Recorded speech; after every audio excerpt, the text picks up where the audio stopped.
Thawaijaw kuningakkusingda Thawaijaw khungkangga kuningakkusingda paana temi thawam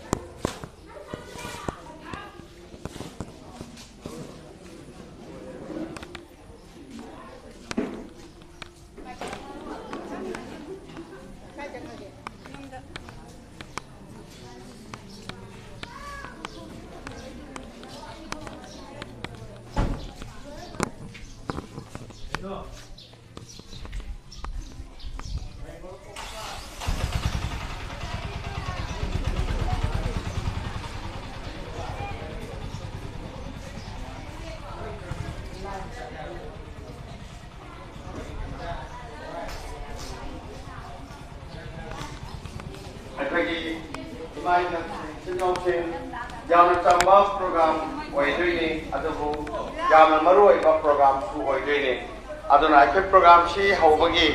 anja si mayamda lawjabi arakadra ai wafam du thambiyuba silnau sin program hawya bagi dong chawle legadra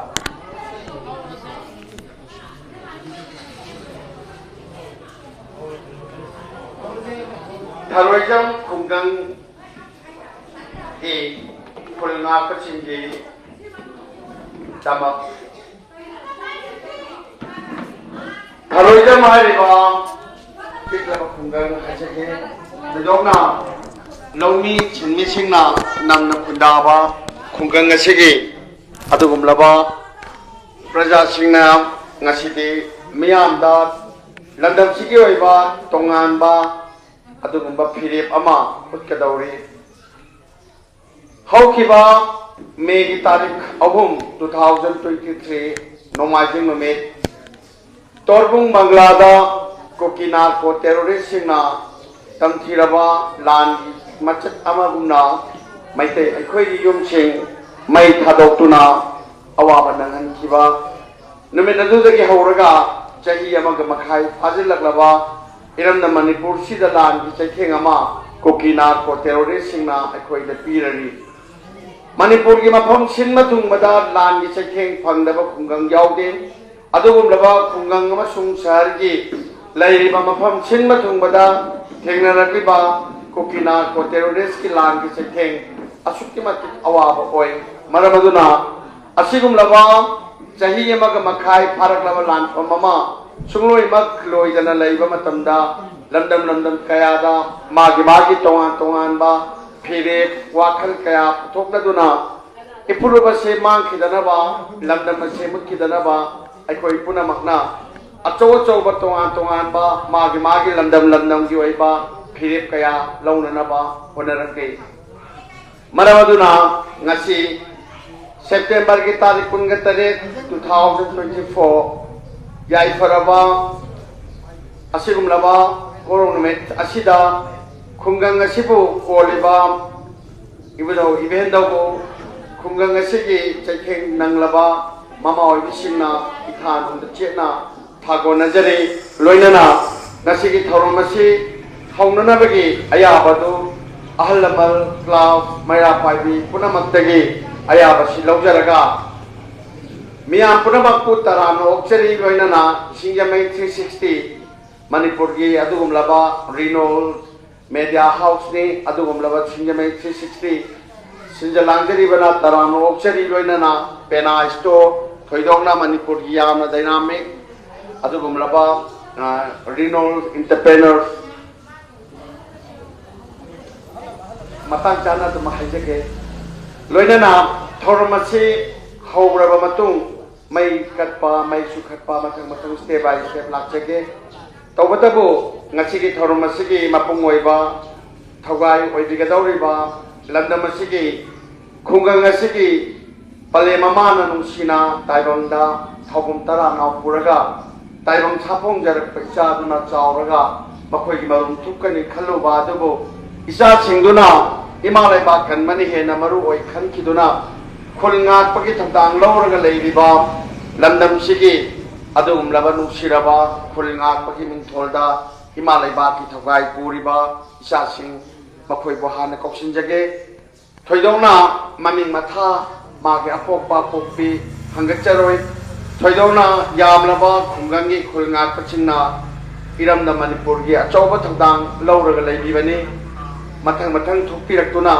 aikhoina thajariba chakrisida amuk tang election dio khul ngak pachingna pham lang dan election lak pamikup che palemi ma sing isa sing taram no opio chari khongai chalaga phamli baduma aikhoi hogat piraga sa sing changlak pache nungsi no opio ko aduga mathang asomdagi mamang pang chalaga pareng sam changi roba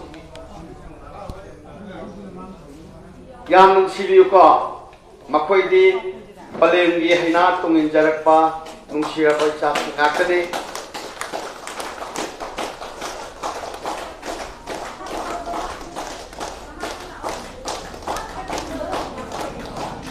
Tangiro Hale masing isa sing se nungsi lo ko alo ba sigi mayai sino tangiro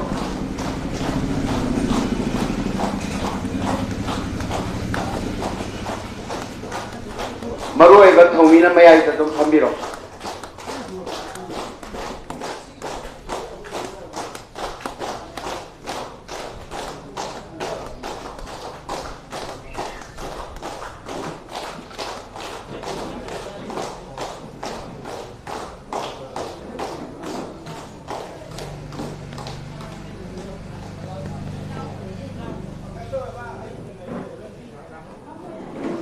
Palema singsu hamiro ko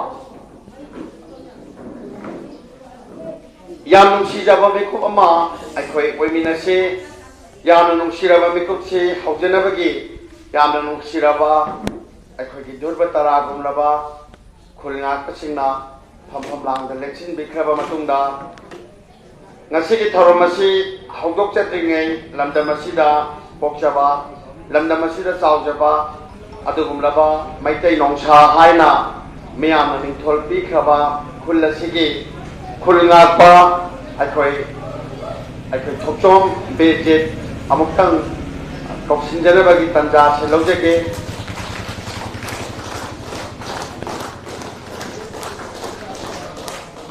bejet che aiga torga thuminarakpa oigadabane aduna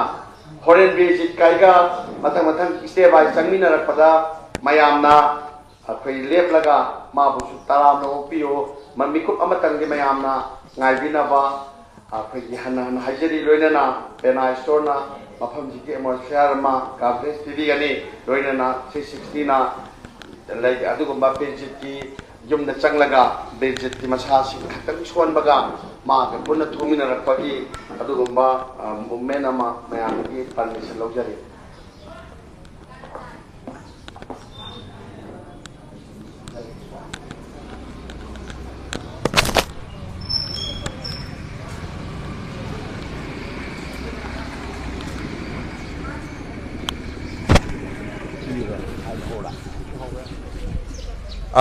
ngasi se yam nungsiba mekup ama tharoija maning lekai community hall da aikhoi adugumba birjit ki khulngakpa birjit mayamna maitai nongsa hairaga khangnaba khulngakpa birjit ki khungangi ima singna hariba khungang sidagi nahan amadi nahan gi mathangda cheng chang yensang na pi mayam khairaga birjit na khulngaga leiramba mafam singda magi adugumba khulngakminaramba singi manakta chatlaga aikhoi mateng pangnabagi aduguma numit amanga si selobani adubu khulngakminariba singna birjit ki leiriba khongchat simak thoidongna appreciate tawi thagatchaba phongdokpa adubu ngasigi numisiga mari leinana aike akhoina hujik leijari si birjit ki nungsiraba khangpok changge sumangsida birjit khoina tholakpa ngai ba mikupni Chuan Manina, Adugumba Mana, Haiba program, she joined on a young naba, a quay magalona, Chatminagani, Adubu Lady Ba, Yungi Pibam Sida, a quay gitamoy the power she Lak Tara, Gimatak Changraba, Adugumba, Hanba Tankaki,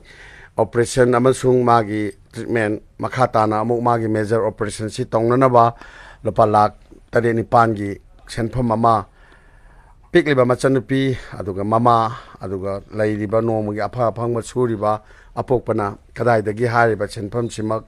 sem sabadi ngamgani adubu macha kaubanina mama mapana angamba thakta honadana lakliba tarik 5 sida makha taba treatment si chatnanaba sem saba loiduna adugumba flight ticket se ka agadi laire adubu marak sidaida laibak miyamgi mateng si phangnanaba mikup ama miyamdagi sahajok lawbadi pame adubu mikup sida khulna chongthoraktuna hairi si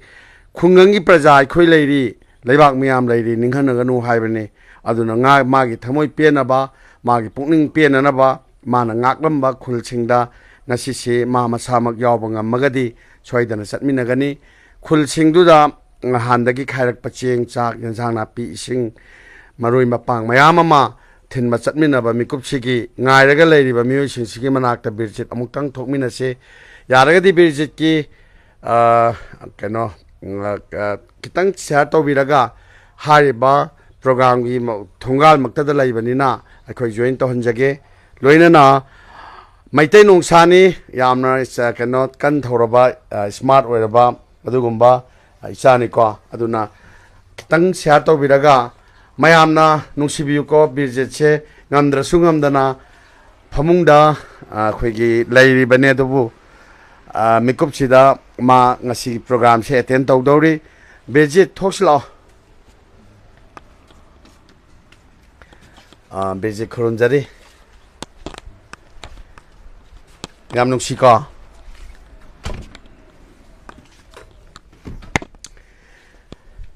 birjet ka loinana akhoi hariba birjet yumje sangyam kare handakti nongam chubanina ko adubu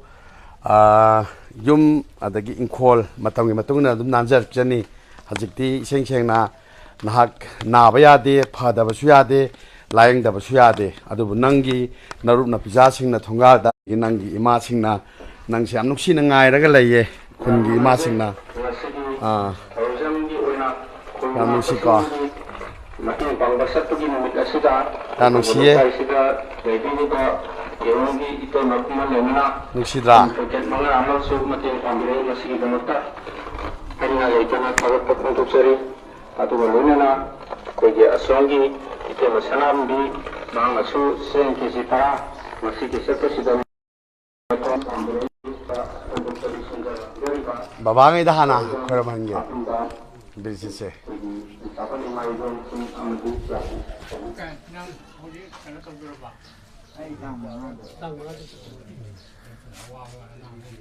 babalo kharamo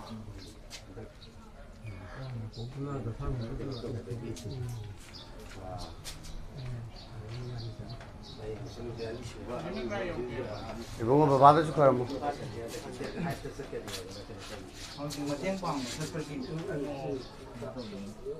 maga khun ngakmi naramba singdugi manakta pukmen pawmen aba chatningi haye mase adona mai aning maji thunga lage na khun na khallaba la la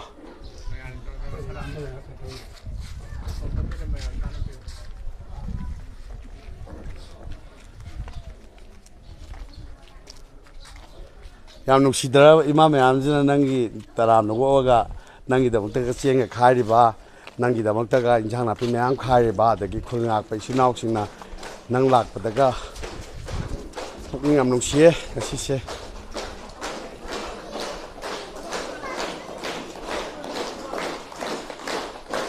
ima ngai se ubada ngasidi biji kapta ayo ina kappe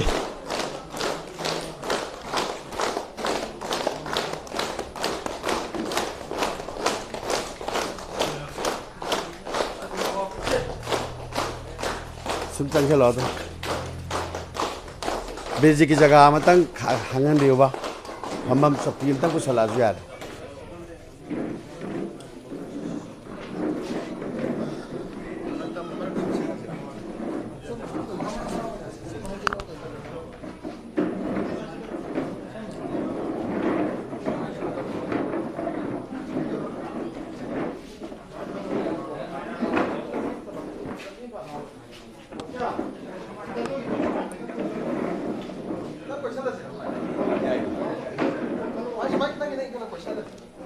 ꯅꯨꯡꯁꯤꯔꯕ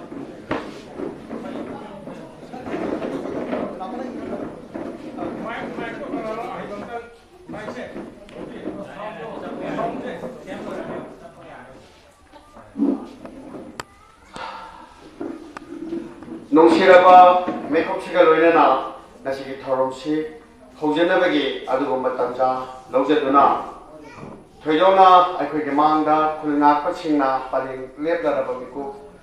ꯅꯨꯡꯁꯤꯅꯅ ꯐꯝꯕꯤꯔꯤꯕ ꯃꯤꯀꯨꯞꯁꯤꯃꯛ ꯏꯁꯣꯔꯅ ꯑꯩꯈꯣꯏꯗ ꯄꯤꯅꯕꯤꯕꯅꯤ ꯃꯃꯥ ꯑꯣꯏꯕꯤꯁꯤꯡ ꯊꯣꯛꯄꯤꯔꯛꯇꯨꯅ ꯑꯩꯈꯣꯏꯒꯤ ꯄꯂꯦꯝ ꯏꯃꯥ ꯑꯍꯨꯝꯗꯪ ꯊꯣꯛꯄꯤꯔꯛꯑꯒ ꯃꯥꯡꯗ ꯊꯥꯜꯂꯤꯕ ꯃꯩꯔꯥ ꯑꯁꯤ ꯏꯆꯥꯁꯤꯡꯒꯤꯗꯃꯛꯇ ꯍꯥꯟꯅ ꯑꯃꯨꯛꯇꯪ ꯆꯨꯈꯠꯄꯤꯌꯨ ꯑꯗꯨꯅ ꯊꯣꯏꯗꯣꯛꯅ ꯑꯩꯈꯣꯏꯒꯤ ꯏꯃꯥ ꯑꯍꯨꯝꯗꯪ ꯊꯣꯛꯄꯤꯔꯛꯑꯒ ꯆꯨꯈꯠꯄꯤꯌꯨꯕ ꯏꯃꯥꯁꯤ ꯄꯥꯔꯇꯤꯀꯨꯂꯔꯂꯤ ꯏꯃꯥꯁꯤꯅ ꯍꯥꯏꯗꯅ ꯍꯥꯏꯖꯔꯔꯣꯏꯒꯦ ꯏꯃꯥ ꯈꯨꯗꯤꯡꯃꯛ ꯆꯞ ꯃꯥꯟꯅꯩ ꯑꯗꯨꯕꯨ ꯏꯃꯥ ꯑꯍꯨꯝꯈꯛ ꯂꯣꯠꯁꯤꯜꯂꯤ ꯃꯈꯣꯡ ꯑꯍꯨꯝ ꯏꯃꯥ ꯑꯍꯨꯝꯅ ꯑꯃꯨꯛꯇꯪ ꯆꯨꯈꯠꯄꯤꯌꯨ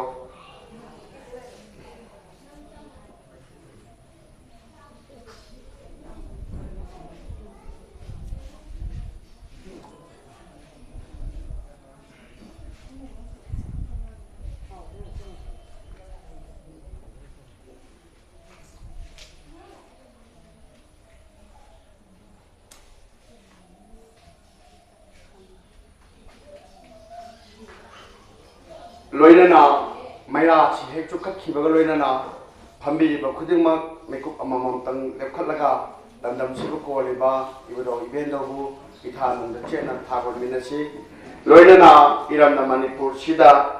tangdu lekta draba iramda mama ngasidagidi phaba oiduna amukhana kokina ko terrorist singo maithiba piba ngambaga loinana khulnga paching ke takai daba oinana ba Himalaya ki damak ta thawai na pontha pi khaba kaya singi mafamda ikai khunna bochaduna isa isa na ningja bai shor amasung lamda masiba ko liba ima yumja lai lendi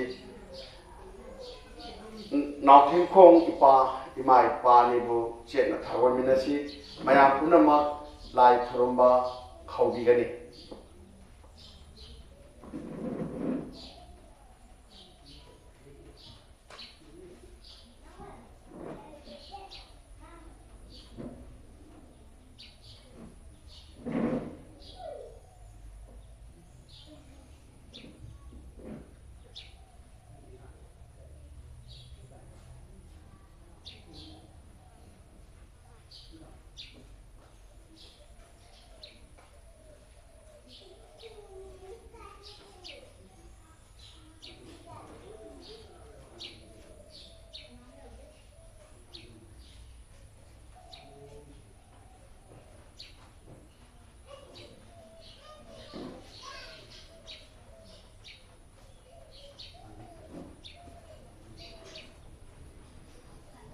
Miyambo Thagachari Loinana Isha Shagi Pamham Langa Lensing Viduna Bigane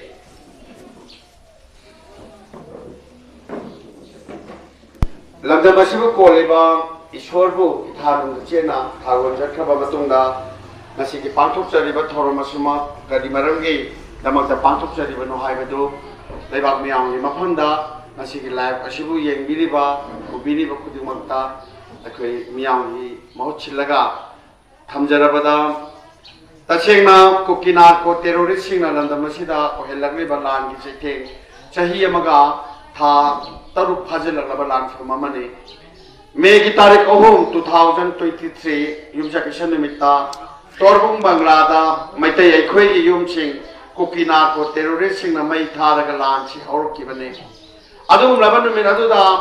Maitegi Mama Oibising, Mapa Oibisingna, Magi Pigliba Machasing, Shemata, the Kualaga, Manam the Poraga, Tawai Sing never chelakpa. Tawai never chelay by question a land, Gadorira, Lam Taragami, Mayumake, Maitari, Makoina Lansi, Jungadorira.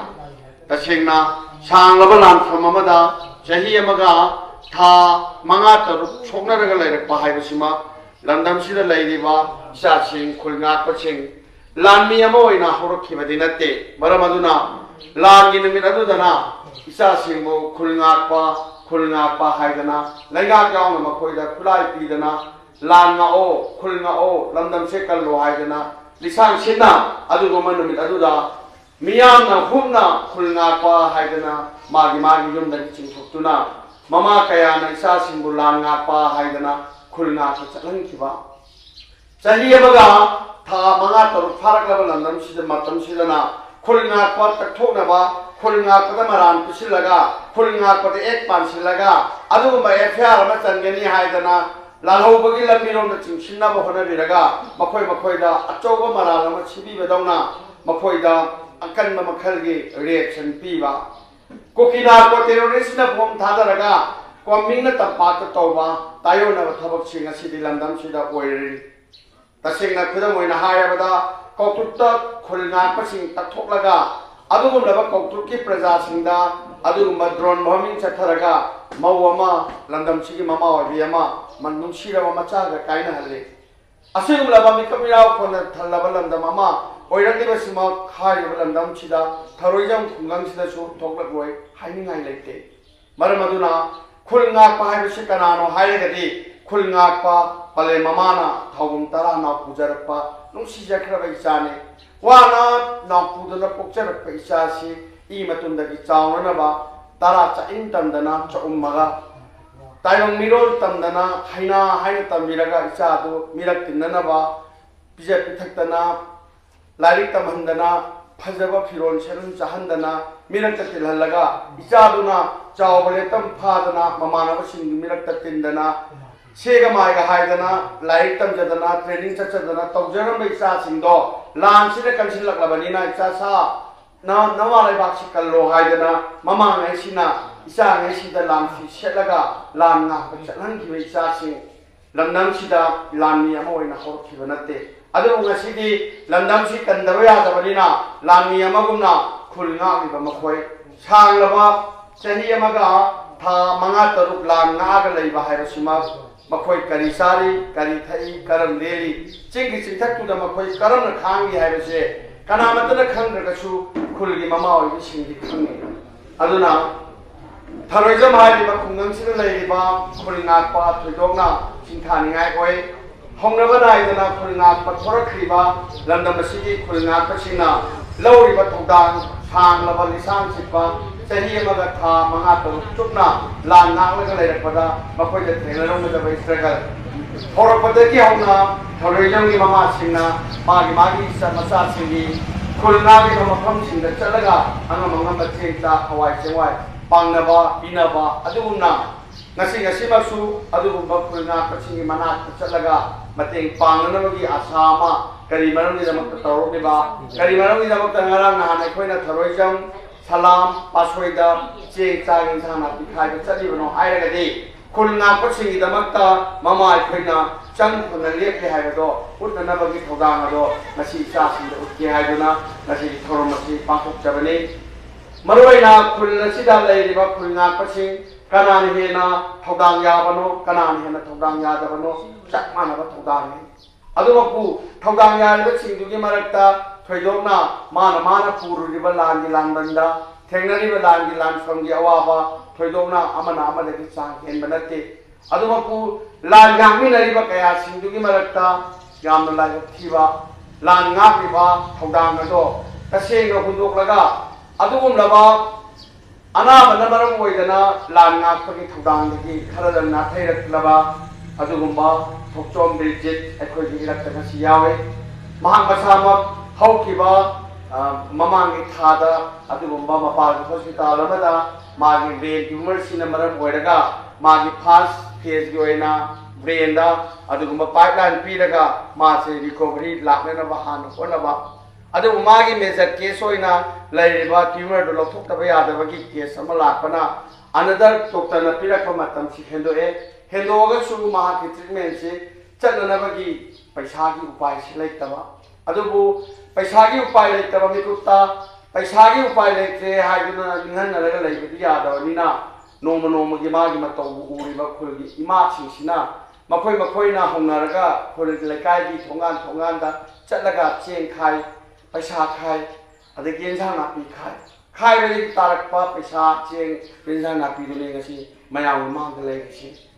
mana haye ai na ma khur singdu dai ma nakhoi makhoi soi khoi gum na wari ne duna makhoi de sing thanging bagi khorang ba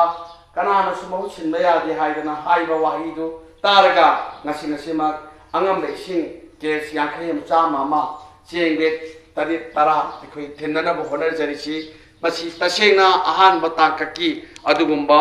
ꯃꯃꯥ ꯑꯣꯏꯕꯁꯤꯡꯒꯤ ꯊꯧꯗꯥꯡꯗꯨ ꯎꯠꯆꯕꯅꯤ ꯃꯔꯝ ꯑꯗꯨꯅ ꯑꯗꯨꯒꯨꯝꯂꯕ ꯈꯨꯜ ꯉꯥꯛꯄꯁꯤꯡꯒꯤ ꯃꯃꯥꯁꯤꯡ ꯂꯩꯔꯤꯉꯩꯗ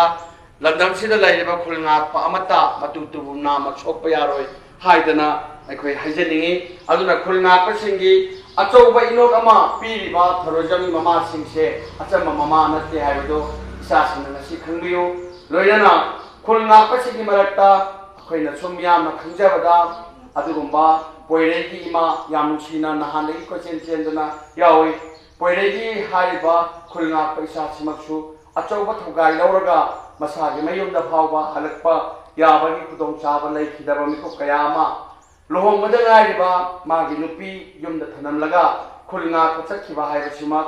ꯃꯍꯥꯛ ꯇꯁꯦꯡꯅ ꯊꯃꯣꯏꯗ ꯅꯨꯡꯅꯥꯡꯕ ꯅꯨꯡꯁꯤꯕ ꯄꯤꯛ ꯊꯜꯂꯝꯒꯅꯤ ꯑꯗꯨꯒꯨꯝꯕ ꯀꯠꯊꯣꯛꯑꯕ ꯀꯌꯥꯅ ꯄꯔꯦꯡ ꯐꯝꯂꯕ ꯃꯤꯀꯨꯞꯁꯦ ꯏꯁꯣꯔꯅ ꯑꯩꯈꯣꯏꯗ ꯐꯪꯍꯟꯕꯤꯕꯅꯤ ꯃꯆꯟꯅꯨꯄꯤ ꯊꯅꯝꯂꯒ ꯃꯃꯥ ꯑꯁꯣꯟꯕ ꯍꯨꯟꯗꯣꯛꯑꯝꯃꯒ ꯃꯅꯥꯎ ꯅꯨꯡꯁꯤꯔꯕꯗꯨ ꯊꯥꯗꯣꯛꯑꯝꯃꯒ ꯃꯥꯒꯤ ꯁꯤꯟꯐꯝ ꯇꯣꯛꯑꯒ ꯇꯨꯡꯒꯤ ꯑꯁꯥꯅ ꯀꯔꯤꯅꯣ ꯈꯪꯗꯕ ꯃꯈꯩ ꯍꯌꯦꯡ ꯀꯩꯗꯧꯒꯗꯒꯦ ꯑꯩꯈꯣꯏ ꯍꯥꯏꯕꯁꯨ ꯎꯗꯕ ꯃꯈꯩ ꯈꯨꯜ ꯉꯥꯛꯄ ꯍꯥꯏꯕ ꯊꯧꯗꯥꯡ ꯂꯧꯔꯤꯕ ꯃꯈꯣꯏꯁꯦ ꯃꯈꯣꯏ ꯇꯁꯦꯡꯅ ꯃꯤꯑꯣꯏꯕꯅꯤ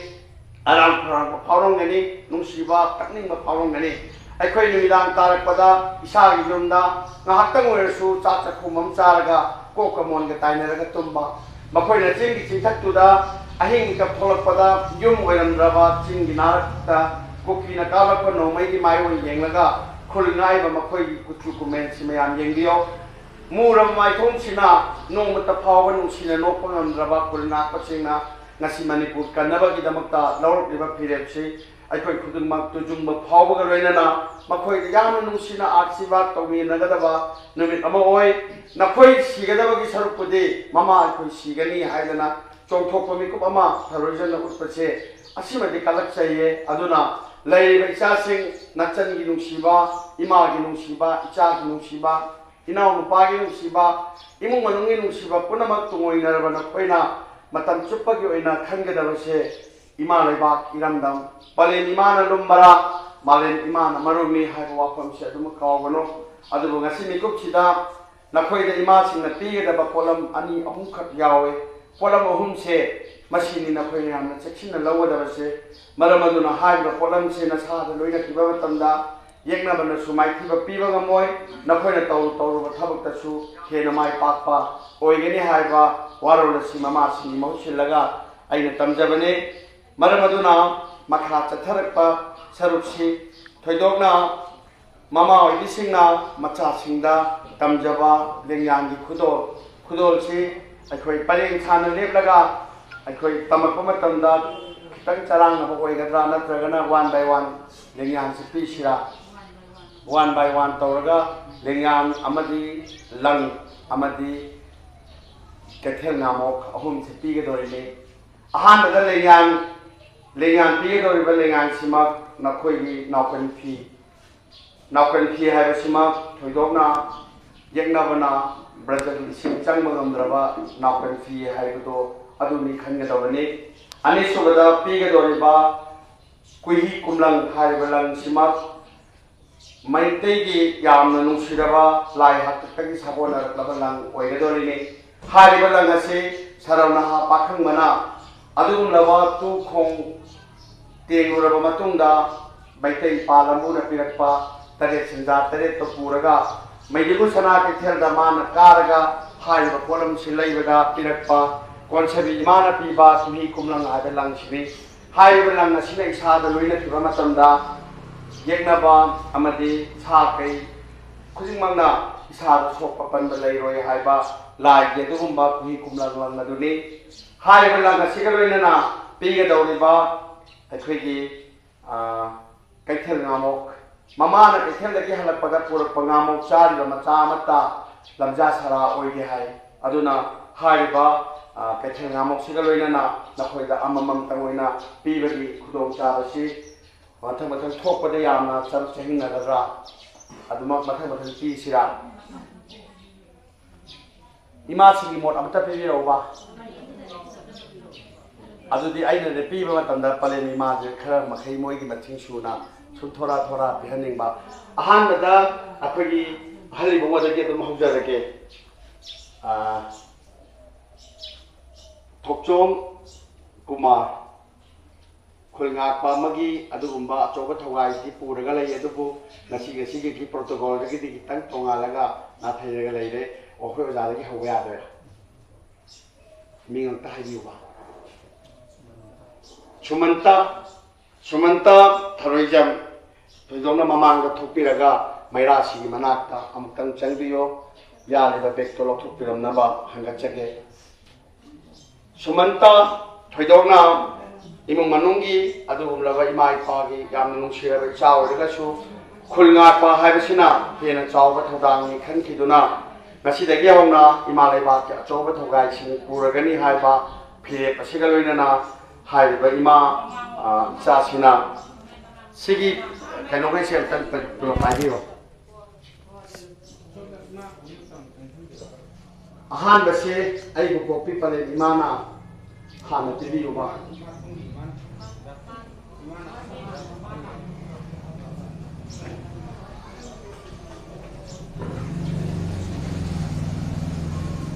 ꯄꯤꯒꯗꯧꯔꯤꯕ ꯄꯂꯦꯝꯃꯥꯅ ꯇꯨꯡꯗ ꯑꯣꯟꯖꯔꯗꯤ ꯌꯥꯔꯣꯏ ꯃꯃꯥꯏ ꯑꯋꯥꯡ ꯑꯣꯜꯂꯒ ꯄꯤꯕꯤꯌꯣ ꯅꯝꯃꯤꯕ ꯀꯦꯃꯦꯔꯥꯁꯤ ꯎꯅꯅꯕ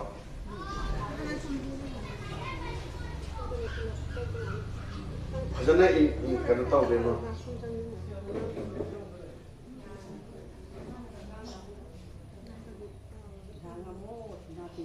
ꯈꯨꯕꯥꯛ ꯈꯨꯕꯅꯆꯤꯡꯕ ꯀꯩꯝ ꯇꯧꯕꯤꯔꯛꯀꯅꯨꯀꯣ ꯌꯥꯝ ꯅꯨꯡꯁꯤꯌꯦ ꯃꯥꯅ ꯑꯗꯨꯒ ꯄꯂꯦꯝꯃꯥꯅ ꯀꯨꯍꯤ ꯀꯨꯝꯂꯪꯒꯤ ꯂꯪꯗꯨꯃꯒ ꯑꯗꯨꯃꯛ ꯁꯤꯕꯤꯔꯝꯃꯣ ꯀꯨꯍꯤ ꯀꯨꯝꯂꯪꯒꯤ ꯂꯪ ꯍꯥꯏꯔꯤꯕ ꯂꯪꯁꯤꯃꯛ ꯇꯁꯦꯡꯅ ꯍꯥꯏꯔꯤꯕ ꯀꯣꯟꯁꯦꯕꯤ ꯏꯃꯥꯅ ꯄꯤꯕ ꯑꯗꯨꯒꯨꯝꯕ ꯂꯪ ꯃꯈꯜꯁꯤ ꯑꯩꯈꯣꯏ ꯁꯅꯥ ꯀꯣꯔꯤꯌꯥ ꯂꯨꯄꯥ ꯀꯣꯔꯤꯌꯥ ꯌꯥꯎꯕ ꯑꯗꯨꯒꯨꯝꯕ ꯁꯦꯡꯉꯕ ꯏꯆꯥꯅ ꯇꯥꯏꯕꯪ ꯃꯤꯔꯣꯜ ꯊꯣꯛꯂꯛꯑꯒ ꯁꯣꯁꯇꯤ ꯅꯨꯃꯤꯠꯇ ꯃꯃꯥꯡ ꯂꯥꯏꯑꯣꯛ ꯇꯤꯜꯂꯣꯛꯇꯅꯕ ꯃꯆꯥꯗꯒ ꯁꯤꯕ ꯑꯗꯨꯒꯨꯝꯕ ꯂꯪ ꯃꯈꯜ ꯑꯗꯨꯃꯛ ꯍꯥꯏꯔꯤꯕ ꯄꯂꯦꯝ ꯏꯃꯥꯁꯤꯃꯛ ꯂꯥꯏꯒꯤ ꯑꯗꯨꯒꯨꯝꯕ ꯃꯄꯥꯎ ꯄꯤꯕ ꯑꯩꯒꯤ ꯏꯃꯥ ꯑꯣꯏꯕꯅ ꯍꯥꯏꯔꯤꯕ ꯏꯃꯥꯁꯤꯃꯛꯅ ꯃꯅꯤꯄꯨꯔꯒꯤ ꯈꯨꯜ ꯉꯥꯛꯄ ꯃꯐꯝ ꯁꯤꯟꯕ ꯊꯨꯡꯕꯗ ꯑꯗꯨꯃꯛ ꯄꯤꯕ ꯆꯠꯄꯅꯦ ꯍꯥꯏꯔꯤꯕ ꯀꯨꯍꯤ ꯀꯨꯝꯂꯪꯁꯤꯃꯛ ꯑꯩꯈꯣꯏꯒꯤ ꯈꯤꯇꯪ ꯊꯨꯕꯤꯌꯨꯕ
ꯌꯥꯝ ꯅꯨꯡꯁꯤꯀꯣ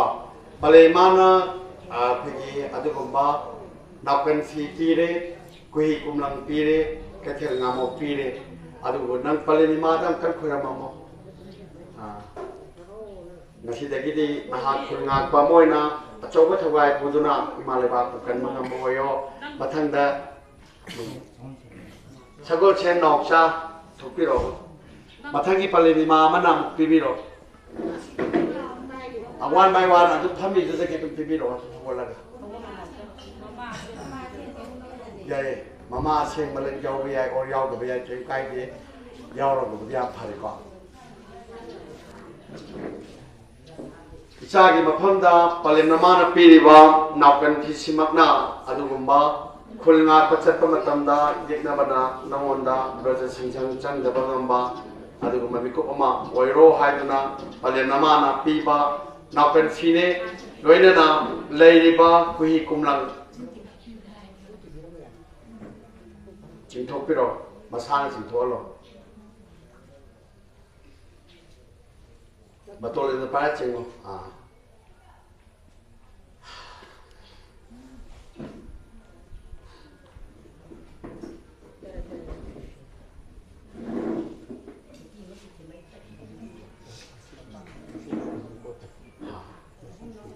ช่วยเลยนั่นนะยามชีวมิคุปอามาสมัยนู้นวันไปวันสุนทรก็ชิมาตั้งที่ยามจังบ้ามาไว้กันนี่นะคันเลยอันนั้น New mga tulaga mga talaga one by ang tuloy mo na wow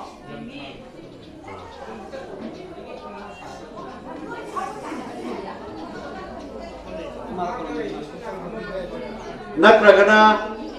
kano pulap pa sila letiro rin mga kolaga paring sa pulap let pa siya pulap letiro mamang kolaga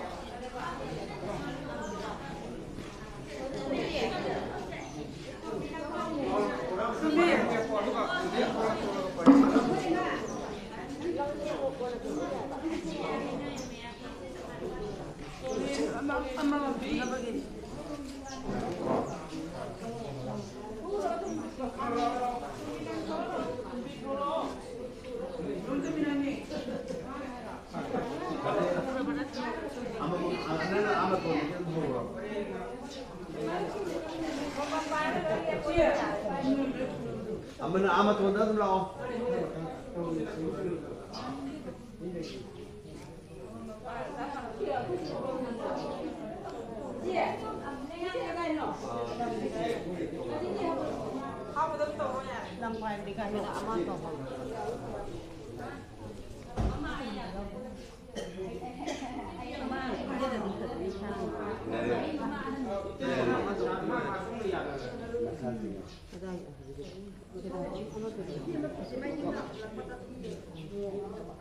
Landus lagi lawa tu lagi tu.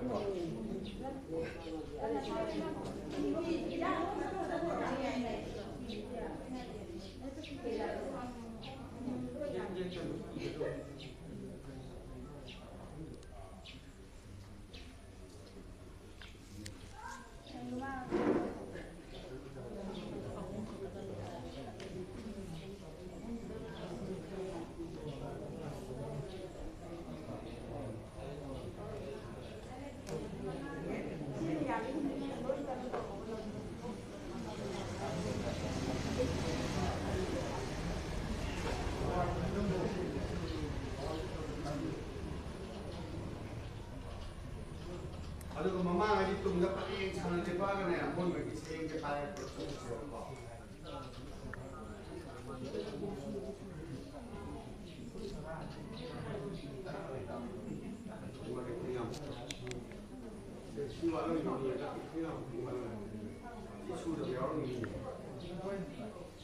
si dalam yang belum ada biar ni.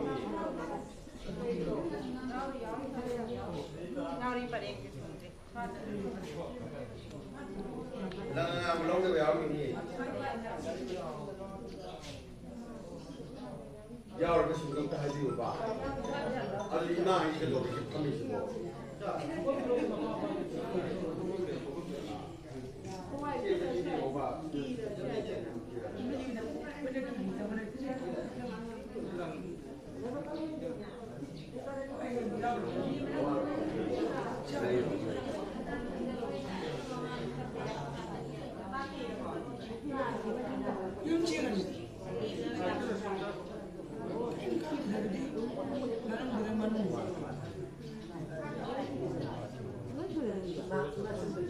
Lang gawali berarti berubah.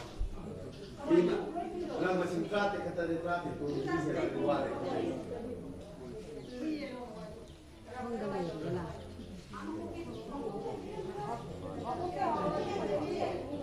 Lang masuk dia apa?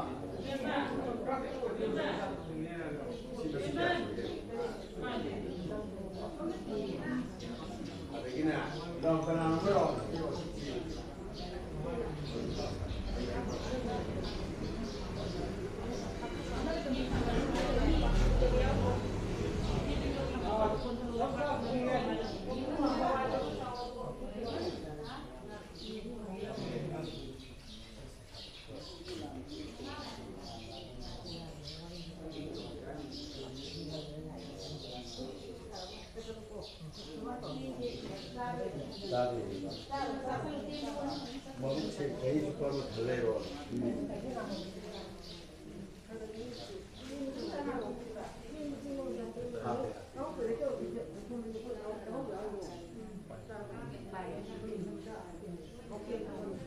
aduga mama ma mayam ji tong da paring ne piro photo am la hona ba aduga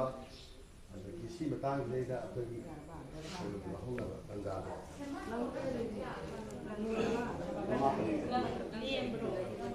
mai mai sai si kana go ma ba a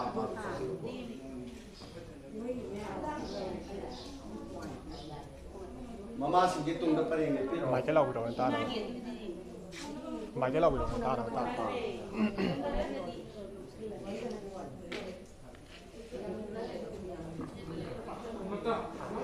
pale moi bi ma singa lei ba khulna paisa sin sigi tung da pulap le pio mang ka tirano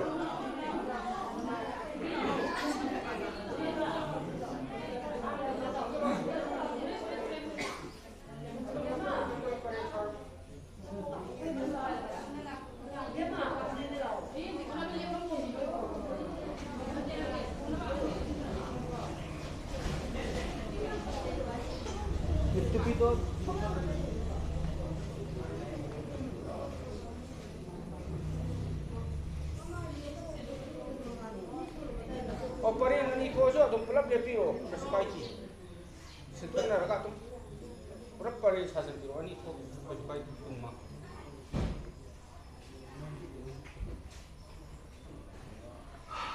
Jangan lupa mikro mama. Pale mama na khulna kamacha singda jangan lupa naukan pi pire kui kumlang na masa tak pire. Ketel ngamuk cari. Hauji sa sing haina thang duna pale nama gi laman sing laga da ba mata mama oi pale ma gi laman sing doi ro mayam jibo pale ma gi laman sing gane pale ni ma hai ka sina tai bang da pok pi rak bana na se khoina tai bang ja cha phang mani malen tai bang pa sida thudang ya ba ngam mani maram duna pale mama gi laman sing bacha da gi khan ma mi ko pase asigumba palemimana pibiriba asigumba lengan asigumba napenfi asigumba kekel ngamo asigumba kuhi kumlang na isa na paklaw mi kutsimat kulnga pagi jawr ba thadang ama long ngambo jege maramaduna asigumba thawai singa sigi pangum na ni kupta nungsira ba isa sina khut adu mangamda asumna thambi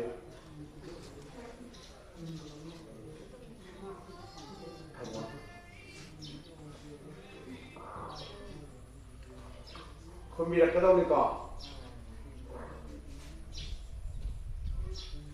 Palin imana.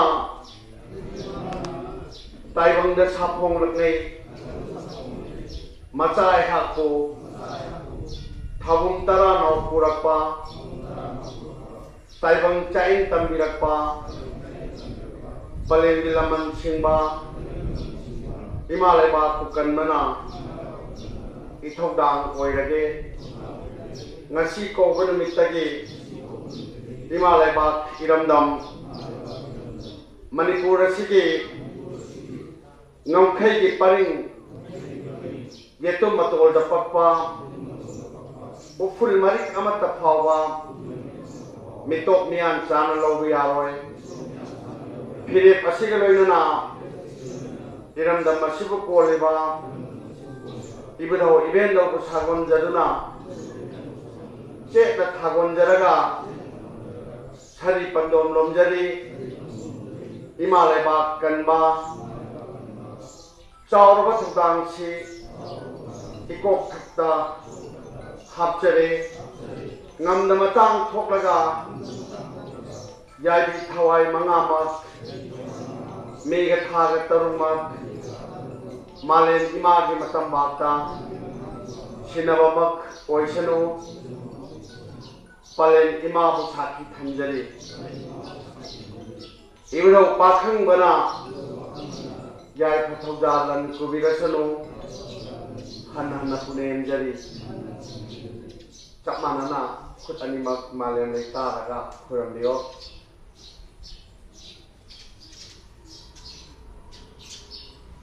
mekup sida pale mama singna ꯃꯆꯥꯁꯤꯡ ꯑꯁꯤꯕꯨ ꯁꯔꯤ ꯄꯟꯗꯣꯝ ꯅꯣꯡꯈ꯭ꯔꯕ ꯃꯆꯥ ꯑꯣꯏꯕꯅꯤꯅ ꯃꯆꯥꯁꯤꯡ ꯑꯁꯤꯒꯤ ꯁꯩꯔꯦꯡ ꯄꯥꯏꯔꯒ ꯅꯨꯡꯁꯤꯅ ꯆꯤꯡꯈꯠꯄꯤꯌꯨꯀꯣ ꯏꯆꯥ ꯁꯥ ꯅꯈꯣꯏ ꯉꯁꯤꯗꯒꯤꯗꯤ ꯌꯦꯡꯅꯕ ꯃꯥꯏꯊꯤꯕ ꯄꯤꯕ ꯉꯝꯕ ꯄꯟꯖꯩ ꯊꯤꯔꯥꯡ ꯊꯦꯠꯄ ꯉꯝꯕ ꯏꯃꯥ ꯂꯩꯕꯥꯛꯄꯨ ꯀꯟꯕ ꯉꯝꯕ ꯅꯊꯧꯅꯥ ꯑꯄꯨꯝꯕ ꯅꯃꯥ ꯑꯣꯏꯕꯤ ꯑꯩꯈꯣꯏꯅ ꯅꯈꯣꯏꯒꯤ ꯁꯩꯔꯦꯡ ꯄꯥꯏꯗꯨꯅ ꯁꯥ ꯃꯄꯥꯡꯒꯜ ꯍꯥꯞꯇꯨꯅ ꯆꯤꯡꯈꯠꯂꯤꯕꯁꯦ ꯅꯈꯣꯏ ꯍꯣꯌꯥꯅꯅ ꯌꯥꯔꯣ ꯆꯤꯡꯈꯠꯄꯤꯔꯣ ꯃꯌꯥꯝ ꯍꯣ ꯍꯥꯏꯌꯣ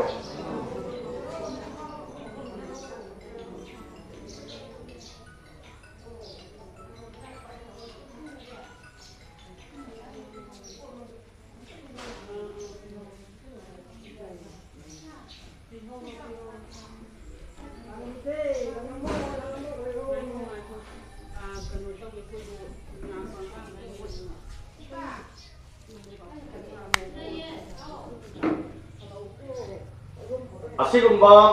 ꯃꯌꯥꯝꯅ ꯂꯦꯞꯂꯤꯕ ꯃꯤꯀꯨꯞꯁꯦ ꯁꯤꯒꯤ ꯇꯟꯖꯥꯁꯦ ꯑꯗꯨꯃꯛ ꯂꯧꯖꯒꯦꯀꯣ ꯁꯤꯒꯤ ꯇꯟꯖꯥꯁꯦ ꯕꯦꯖꯤꯠ ꯅꯪ ꯂꯥꯛꯄꯤꯌꯣꯕ ꯁꯣꯝꯗ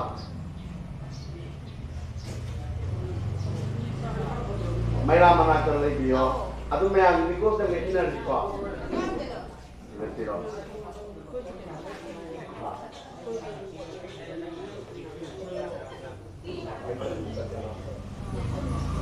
ꯌꯥꯝ ꯅꯨꯡꯁꯤꯌꯦ 이마싱기 딴자 롱제기도이니 아두고 아시고바 딴자 시다 에코이디 농시라바 산오빠 톡좀 베짓 거도빠 터모이고이가 와품 아마땅디 콜강이 나자람바 이숭이 많아바 야암바 이나옵신다 감자오게 다시마 콜강 빡기 짜오라바 토당 자히야마 마카이 하닝짓 이마라이바 기세바 통도나 노무터 파오바 좀자 할라키다바 बेजित हलकी देखो मैं खुलचिदा महाक हलकी दे अखोई ने सुमहाक की ठेंगना जाए तो गुम्बा तोंगा तोंगा में लांगी लांग फंसिंदा ट्रेनिंग की बगी ओजामो इना ट्रेनिंग स्ट्रक्चर वइना ठेंगने काम न चिखो ना पोले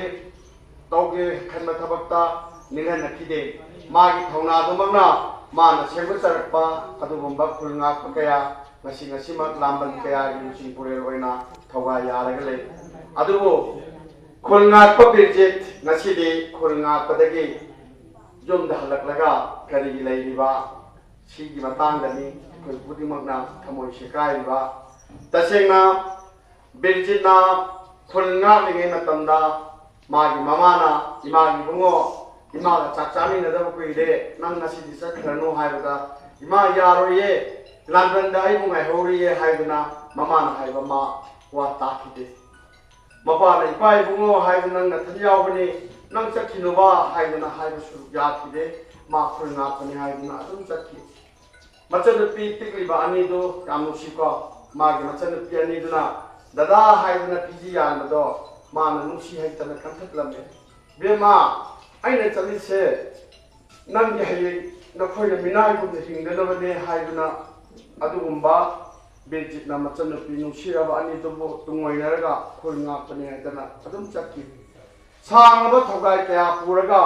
ꯉꯁꯤꯅ ꯀꯔꯤꯒꯤ ꯈꯨꯜ ꯉꯥꯛꯄ ꯆꯠꯇ꯭ꯔꯤꯕ ꯍꯥꯏꯗꯅ ꯃꯥꯒꯤ ꯃꯆꯟꯅ ꯃꯆꯦꯅ ꯃꯃꯥꯅ ꯍꯪꯕ ꯃꯤꯀꯨꯞꯇ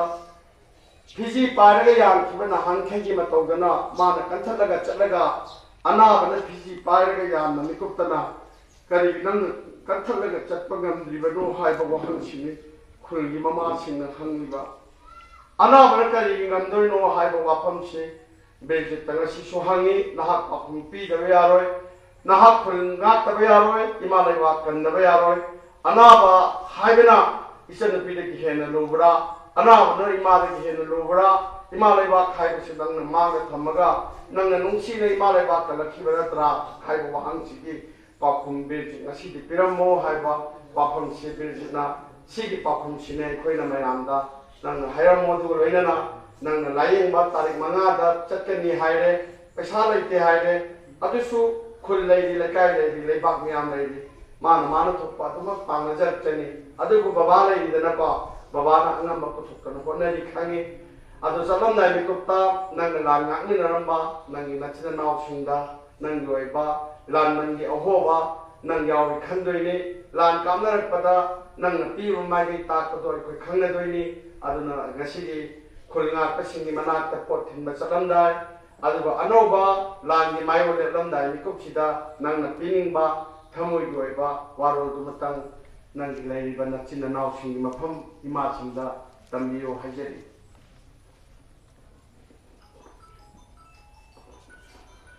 ꯑꯍꯥꯟꯕꯃꯛꯇꯗ ꯂꯝꯗꯝ ꯑꯁꯤꯕꯨ ꯀꯣꯟꯕꯤꯔꯤꯕ ꯏꯃꯥ ꯏꯟꯖꯥꯎ ꯂꯥꯏꯔꯦꯝꯕꯤꯕꯨ ꯊꯃꯣꯏꯗ ꯆꯦꯠꯅ ꯊꯥꯒꯠꯅꯖꯔꯤ.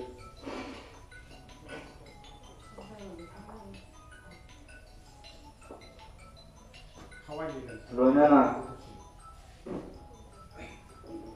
ꯉꯁꯤꯒꯤ ꯑꯁꯤꯒꯨꯝꯂꯕ ꯃꯤꯐꯝ ꯑꯁꯤꯗ ꯃꯤꯇꯤꯟ ꯑꯁꯤꯗ ꯁꯔꯨꯛ ꯌꯥꯕꯤꯔꯤꯕ ꯄꯨꯝꯅꯃꯛꯄꯨ ꯊꯃꯣꯏꯗꯒꯤ ꯆꯦꯠꯅ ꯏꯀꯥꯏ ꯈꯨꯝꯅꯕ ꯎꯠꯆꯔꯤ.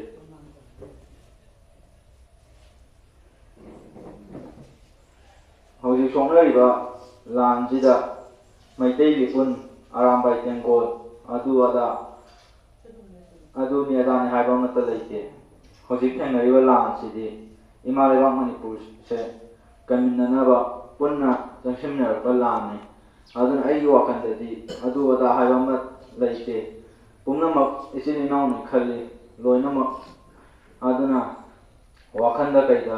ꯆꯌꯦꯠꯅꯕ ꯆꯃꯝꯅꯕ ꯊꯣꯏꯗꯣꯛꯅ ꯂꯩꯔꯛꯇꯦ. ꯉꯁꯤ ꯐꯥꯎꯕꯗ ꯊꯦꯡꯅꯔꯨꯕ ꯈꯨꯗꯤꯡꯃꯛ ꯏꯆꯤꯟ ꯏꯅꯥꯎ ꯉꯥꯛꯇꯅꯤ ꯈꯜꯂꯒ ꯂꯣꯏꯅꯖꯔꯦ. ꯉꯁꯤ ꯐꯥꯎꯕꯗ ꯃꯥꯅ ꯑꯗꯨꯅꯤ ꯃꯥꯅ ꯑꯗꯥꯅꯤ ꯑꯩꯅ ꯑꯗꯨꯅꯦꯅ ꯇꯧꯔꯒꯉꯁꯤ ꯐꯥꯎꯕꯗ ꯆꯠꯆꯔꯛꯇꯦ. ꯊꯦꯡꯅꯔꯨꯕ ꯈꯨꯗꯤꯡꯃꯛ ꯏꯆꯤꯟ ꯏꯅꯥꯎꯅꯤ ꯈꯟꯅ ꯏꯃꯥ ꯂꯩꯕꯥꯛꯁꯤꯒꯤꯗꯃꯛꯇ ꯆꯣꯡꯊꯣꯛꯃꯤꯟꯅꯔꯛꯂꯤꯕ ꯂꯥꯂꯣꯏ ꯉꯥꯛꯇꯅꯤ ꯈꯜꯂꯀꯥꯟꯗ ꯂꯣꯏꯅꯖꯔꯛꯄꯅꯦ ꯄꯨꯟꯖꯔꯛꯄꯅꯦ. ꯑꯗꯣ ꯍꯧꯖꯤꯛ ꯐꯥꯎꯕꯒꯤ ꯂꯩꯔꯤꯕ ꯐꯤꯕꯝꯁꯤꯗ ꯀꯨꯀꯤꯅ ꯃꯩꯇꯩꯕꯨ ꯂꯥꯛꯆꯕ ꯍꯥꯏꯕꯁꯤꯗꯤ ꯃꯣꯏꯅ ꯃꯀꯣꯛ ꯇꯔꯦꯠ ꯂꯞꯄꯣꯛꯑꯒꯁꯨ ꯑꯣꯏꯔꯔꯣꯏꯗꯕ ꯃꯪꯂꯥꯟ ꯑꯃꯅꯤ ꯍꯥꯏꯕꯁꯤ ꯃꯩ ꯑꯍꯥꯟꯕꯗ ꯊꯝꯖꯒꯦ. ꯑꯗꯨꯒ ꯑꯅꯤꯁꯨꯕꯗ ꯑꯩꯅ ꯈꯨꯟ ꯉꯥꯛꯄ ꯆꯠꯂꯤꯉꯩ ꯃꯇꯝꯗ ꯍꯛꯆꯥꯡ ꯉꯝꯗꯗꯅ ꯌꯨꯝꯗ ꯍꯜꯂꯛꯂꯕ ꯃꯇꯝꯁꯤꯗꯁꯨ ꯈꯨꯟ ꯉꯥꯛꯄꯗꯤ ꯃꯁꯤꯡ ꯍꯟꯊꯕ ꯂꯩꯇꯦ. ꯅꯣꯡꯃ ꯅꯣꯡꯃꯒꯤ ꯏꯁꯤꯡ ꯏꯆꯥꯎꯒꯨꯝ ꯍꯦꯟꯀꯠꯂꯛꯏꯕꯅꯤ. ꯑꯗꯨꯅ ꯑꯩꯒꯤ ꯃꯥꯡꯗ ꯂꯩꯕꯤꯔꯤꯕ ꯈꯨꯟ ꯉꯥꯛꯄꯁꯤꯡ ꯌꯥꯔꯤꯕ ꯃꯈꯩꯗꯤ ꯑꯩꯅ ꯃꯌꯥꯝꯗ ꯊꯝꯖꯅꯤꯡꯕꯗꯤ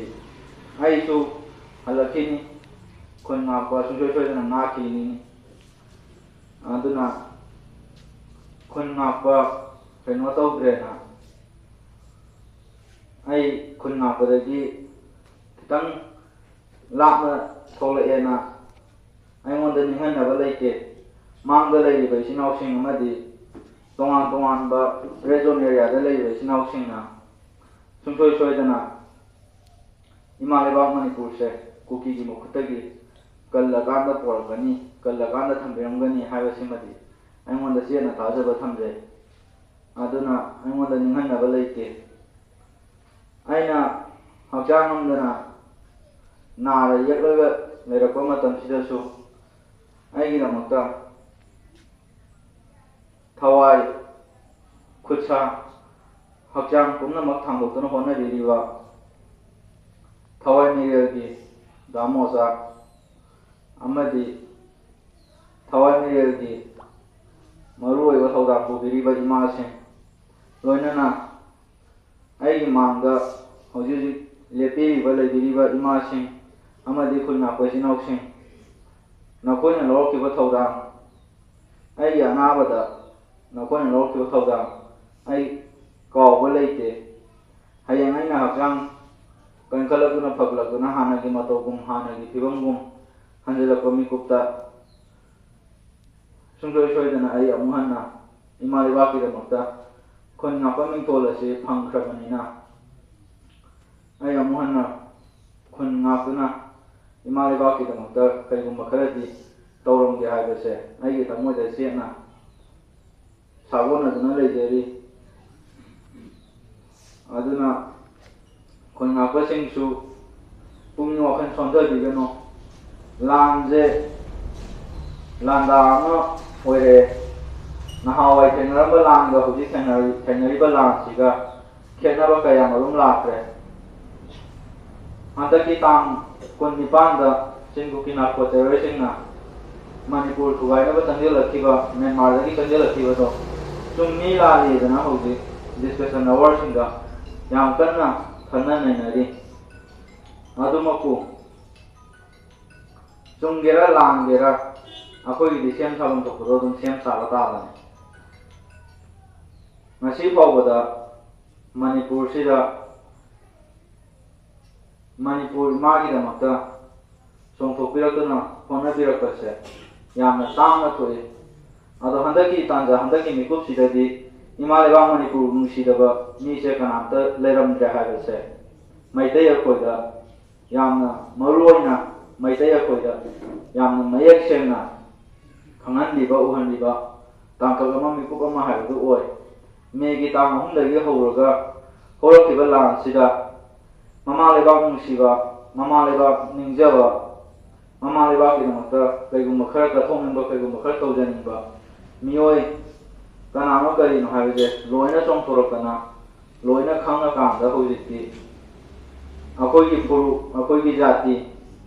ꯑꯩꯈꯣꯏ ꯍꯥꯏꯕꯁꯤ ꯅꯠꯇꯅ ꯏꯃꯥ ꯂꯩꯕꯥꯛ ꯃꯅꯤꯄꯨꯔꯁꯦ ꯀꯟꯕꯤꯅꯕ ꯀꯅꯥꯝꯇ ꯂꯩꯇꯦ ꯑꯗꯨꯅ ꯑꯩꯈꯣꯏ ꯑꯃꯨꯛꯇꯪꯗꯤ ꯏꯃꯥ ꯂꯩꯕꯥꯛꯁꯦ ꯀꯟꯕ ꯉꯝꯕ ꯑꯣꯏꯃꯤꯟꯅꯁꯤ ꯆꯤꯡ ꯀꯨꯀꯤ ꯅꯥꯔꯀꯣ ꯇꯦꯔꯣꯔꯤꯁꯁꯤꯡꯅ ꯃꯅꯤꯡ ꯇꯧꯅ ꯃꯈꯣꯏꯅ ꯃꯅꯤꯄꯨꯔꯗ ꯆꯪꯁꯤꯜꯂꯛꯂꯀꯥꯟꯗ ꯇꯧꯔꯤꯕ ꯂꯨꯖꯗꯕ ꯊꯕꯛ ꯊꯧꯔꯝ ꯃꯌꯥꯝꯁꯦ ꯅꯈꯣꯏ ꯑꯩꯈꯣꯏꯅ ꯃꯥꯌꯣꯛꯅꯗꯨꯅ ꯊꯦꯡꯍꯧꯗ꯭ꯔꯒꯗꯤ ꯏꯃꯥ ꯂꯩꯕꯥꯛ ꯃꯅꯤꯄꯨꯔꯁꯦ ꯅꯣꯡꯃ ꯅꯣꯡꯃꯗꯤ ꯃꯤꯈꯨꯠꯇ ꯇꯥꯈ꯭ꯔꯕ ꯃꯇꯨꯡ ꯃꯤꯅ ꯃꯅꯤꯡ ꯇꯧꯅ ꯑꯩꯒꯤ ꯏꯆꯦ ꯏꯆꯜꯁꯤꯡ ꯑꯩꯒꯤ ꯏꯃꯨꯡ ꯃꯅꯨꯡꯁꯤꯡ ꯑꯩꯒꯤ ꯍꯥꯏꯕ ꯄꯣꯠꯁꯤꯗ ꯁꯣꯛꯆꯤꯜꯂꯛꯑꯀꯥꯟꯗ ꯅꯣꯡꯃ ꯅꯠꯇ꯭ꯔꯒ ꯅꯣꯡꯃꯗꯤ ꯁꯨꯡꯁꯣꯏ ꯁꯣꯏꯗꯅ ꯃꯤꯒꯤ ꯃꯈꯨꯠꯇ ꯂꯩꯈ꯭ꯔꯕ ꯐꯨꯔꯨꯞ ꯑꯃ ꯃꯤꯒꯤ ꯃꯈꯨꯠ ꯆꯟꯈ꯭ꯔꯕ ꯖꯥꯇꯤ ꯑꯃ ꯍꯥꯏꯕꯗꯣ ꯁꯨꯡꯁꯣꯏ ꯁꯣꯏꯗꯅ ꯑꯣꯏꯔꯛꯀꯅꯤ ꯑꯗꯨꯅ ꯍꯥꯏꯔꯤꯕ ꯃꯌꯥꯝꯁꯦ ꯑꯣꯏꯈꯤꯗꯅꯕ ꯅꯈꯣꯏ ꯑꯩꯈꯣꯏꯅ ꯃꯥꯡꯖꯤꯜ ꯊꯥꯅ ꯍꯣꯠꯅꯔꯤꯕꯁꯦ ꯃꯈꯥ ꯇꯥꯅ ꯍꯣꯠꯅꯔꯀꯥꯟꯗ ꯅꯈꯣꯏ ꯑꯩꯈꯣꯏꯒꯤ ꯏꯆꯤꯜ ꯏꯅꯥꯎꯁꯤꯡ ꯏꯆꯦ ꯏꯆꯜꯁꯤꯡ ꯏꯃꯨꯡ ꯃꯅꯨꯡꯁꯤꯡ ꯆꯤꯡ ꯀꯨꯀꯤ ꯅꯥꯔꯀꯣ ꯇꯦꯔꯣꯔꯤꯁꯁꯤꯡꯒꯤ ꯃꯈꯨꯠꯇꯒꯤ ꯀꯟꯗꯨꯅ ꯊꯝꯃꯝꯁꯤ ꯍꯥꯏꯕ ꯋꯥꯐꯝꯁꯤ ꯑꯩ ꯊꯝꯖꯔꯒ ꯉꯁꯤꯒꯤ ꯃꯇꯥꯡꯁꯤꯗ ꯂꯣꯏꯁꯤꯟꯖꯔꯒꯦ ꯄꯨꯝꯅꯃꯛꯄꯨ ꯊꯥꯒꯠꯆꯔꯤ ꯌꯥꯝ ꯅꯨꯡꯁꯤꯀꯣ ꯗꯦꯖꯤꯅ ꯆꯠꯂꯝꯗꯥꯏꯗꯀꯣ ꯅꯨꯡꯁꯤꯔꯕꯅꯤꯀꯣ ꯌꯥꯝ ꯅꯨꯡꯁꯤꯅ ꯃꯥꯅ ꯃꯥꯒꯤ ꯃꯔꯣꯏ ꯃꯅꯥꯎ ꯃꯆꯤꯟ ꯃꯅꯥꯎꯁꯤꯡꯗ ꯁꯦꯒ ꯃꯥꯒ ꯍꯥꯏꯅꯕꯅꯤ ꯑꯗꯨꯕꯨ ꯂꯥꯛꯂꯤꯕ ꯇꯥꯔꯤꯛ 5ꯁꯤꯃꯛ ꯐ꯭ꯂꯥꯏꯠ ꯇꯤꯀꯦꯠ ꯀꯛꯑꯦ ꯃꯥꯒꯤ ꯃꯈꯥ ꯇꯥꯕ ꯇ꯭ꯔꯤꯠꯃꯦꯟ ꯃꯥꯒꯤ ꯂꯩꯔꯤꯕ ꯕ꯭ꯔꯦꯟ ꯇ꯭ꯌꯨꯃꯔꯁꯤ ꯂꯧꯊꯣꯛꯄꯒꯤ ꯑꯆꯧꯕ ꯁꯃꯁ꯭ꯌꯥ ꯑꯃꯗꯤ ꯃꯥꯒꯤ ꯄꯣꯠꯂꯨꯝ ꯑꯣꯏꯅ ꯏꯃꯨꯡ ꯃꯅꯨꯡꯅ ꯃꯥꯌꯣꯛꯅꯔꯤ ꯃꯔꯝ ꯑꯗꯨꯅ ꯂꯩꯔꯤꯕ ꯃꯤꯌꯥꯝꯅ ꯂꯩꯔꯤꯕ ꯃꯃꯥꯁꯤꯡꯅ ꯃꯥꯒꯤ ꯑꯁꯤꯒꯨꯝꯕ ꯈꯣꯡꯆꯠꯁꯤꯕꯨꯁꯨ ꯃꯥꯏ ꯄꯥꯛꯍꯟꯕꯤꯌꯨ ꯃꯉꯣꯟꯗ ꯑꯁꯥ ꯄꯤꯕꯤꯌꯨ ꯂꯣꯏꯅꯅ ꯃꯤꯀꯨꯞꯁꯤꯗ ꯕꯦꯖꯤꯠꯁꯦ ꯍꯥꯟꯅꯒꯤ ꯏꯁꯥꯒꯤ ꯐꯝꯐꯝ ꯂꯦꯞꯐꯝꯗ ꯆꯪꯕꯤꯔꯒ ꯂꯦꯞꯄꯤꯅꯕ ꯑꯗꯨꯒ ꯄꯂꯦꯝ ꯏꯃꯥꯁꯤꯡꯅ ꯏꯆꯥꯁꯤꯡꯗ ꯇꯔꯦꯠ ꯁꯦꯟꯖꯥ ꯄꯤꯅꯦꯀꯣ ꯏꯃꯥꯁꯤꯡ ꯄꯤꯔꯛꯑꯣꯅꯦ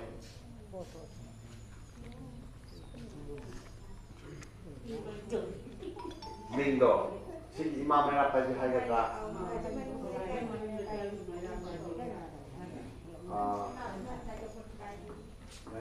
ꯀꯩꯅꯣ ꯌꯥꯝ ꯅꯨꯡꯁꯤꯕ ꯃꯤꯀꯨꯞꯅꯤꯀꯣ ꯊꯔꯣꯏꯖꯝ ꯃꯅꯤꯡ ꯂꯩꯀꯥꯏ ꯃꯩꯔꯥꯄꯥꯏꯕꯤ ꯂꯨꯞꯀꯤ ꯏꯃꯥꯁꯤꯡꯒꯤ ꯇꯔꯦꯠ ꯁꯦꯟꯒꯥꯎꯅꯨꯡꯗꯒꯤ ꯇꯨꯡꯁꯤꯟꯖꯔꯛꯄ ꯄꯩꯁꯥ ꯑꯣꯏꯗꯣꯏꯅꯦ ꯌꯥꯝꯃꯦ ꯑꯩꯈꯣꯏ ꯁꯤꯜꯂ ꯂꯥꯡꯉꯤꯕ ꯑꯩꯈꯣꯏꯃꯛꯁꯨ ꯈꯪꯍꯧꯗꯦ ꯑꯗꯨꯕꯨ ꯑꯩꯈꯣꯏꯅ ꯅꯍꯥꯟ ꯈꯥꯏꯔꯛꯄ ꯄꯩꯁꯥ ꯈꯔꯁꯨ ꯂꯩꯔꯝꯈꯤꯅꯤ ꯑꯗꯨꯒꯤ ꯄꯩꯁꯥꯗꯨꯁꯨ ꯑꯃꯨꯛ ꯃꯌꯥꯝꯒꯤꯗꯃꯛꯇ ꯂꯩꯕ ꯈꯣꯠꯄ ꯇꯧꯔꯒ ꯃꯇꯦꯡ ꯃꯌꯥꯝ ꯄꯥꯡꯈꯤꯗꯣꯏꯅꯤ ꯏꯃꯥꯁꯤꯡ ꯂꯩꯔꯤꯕꯅꯤꯅ ꯑꯩꯈꯣꯏ ꯀꯔꯤꯝꯇ ꯀꯤꯅꯤꯡꯉꯥꯏꯗꯤ ꯑꯣꯏꯗ꯭ꯔꯦ ꯑꯗꯨꯕꯨ ꯏꯃꯥ ꯂꯨꯆꯤꯡꯒꯤ ꯏꯃꯥꯒꯤ ꯃꯤꯡꯗꯣ ꯏꯃꯥ ꯃꯥꯏꯄꯥꯛꯅ ꯋꯥꯍꯩ ꯑꯃꯇꯪ ꯍꯥꯟꯅ ꯍꯥꯏꯖꯒꯦ ꯍꯥꯏꯌꯦ ꯌꯥꯝ ꯅꯨꯡꯁꯤꯅ ꯇꯥꯕꯤꯌꯨꯀꯣ ꯃꯌꯥꯝ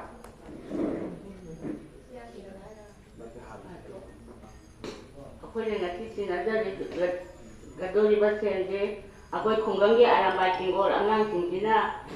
ꯁꯤꯟꯅꯒꯗꯧꯔꯤꯕꯅꯤ ꯃꯈꯣꯏꯅ ꯑꯩꯈꯣꯏꯕꯨ ꯌꯥꯝ ꯊꯤꯅ ꯋꯥꯔꯧꯔꯦ ꯃꯈꯣꯏꯒꯤ ꯃꯇꯦꯡ ꯄꯥꯡꯕꯤꯗꯦꯅ ꯑꯩꯈꯣꯏꯅꯁꯨ ꯅꯣꯡꯃ ꯁꯉꯥꯏꯊꯦꯜꯗ ꯆꯠꯂꯤꯁꯤꯗ ꯆꯦꯡ ꯃꯔꯨ ꯑꯃ ꯍꯤꯟꯖꯥꯡ ꯃꯅꯥ ꯄꯥꯡꯕꯤꯔꯨꯗꯦ ꯑꯗꯨ ꯃꯣꯏ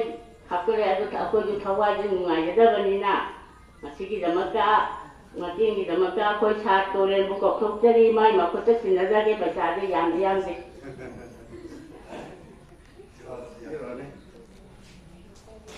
Mama lupa kya? Jeng mala katani.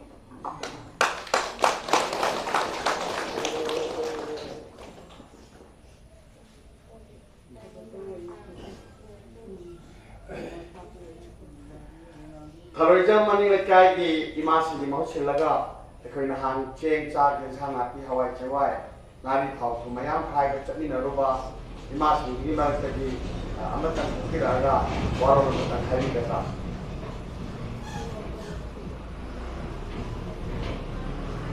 loina dirjina wafam khadang thambiramba singdubu nuksina pa pumbiduna mayam lai na naw lai haidana wahai matan haibi dia ba lani akhoi khulnga ka sing maratagi amatan thopiraga wafam amatan ani dang haibiyo ba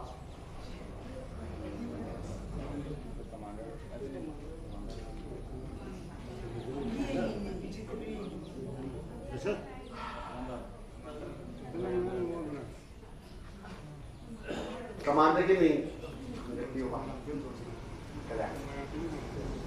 Moirang Kim Johnson yang China, Buming Tokyo Kawaro, Amanidang Ima Sinda, Nasa Akule, Hyrule Chima, Habiram Nova, Lecture.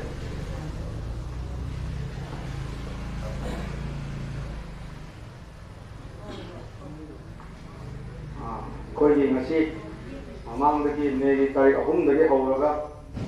Sukoi na sahi amaga thahum mari kun natuna lerake ba ko sinau singida no mata ko di mai den na sigom ba program CCD dilate to ahan bo aina je mana to biya ko din na ren sin hala ko kuninga musi eka ko din ni loina la kuna ko no ri to kan haje den ni adubo masi de ho ga ma wo na ko ni tung ga le pi ha de simadi ma kun sira ka wo ma wo le pi thongna na to ni thongna to thene ne yaw ko tum to le sum Dulu ima thona na tahu itu penjara, ima orang itu apa kita mak, tampung betul lagi yuk. Juga, aku ini, di inau visit, jadi inau visit mamang kita tu, treatment cek kerana ni, dulu hantar kiamu last treatment hai juga, aroi bagi sudah di inau anak apa macam mana jauh kena, hana gumna, anak apa hai tu, lalu buat maga jum damu kalau asun hai na. Ay mayam lagi si matang si loksinde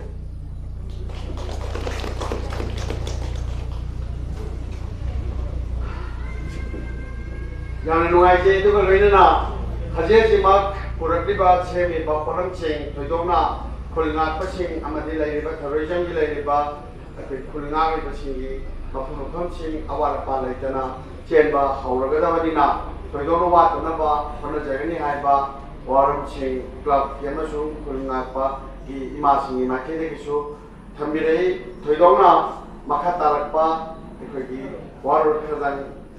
thambirai kita jasima lain basis sistem kan tugas jaga isagi hal lagi paham dah vaksin bina napa ay kerja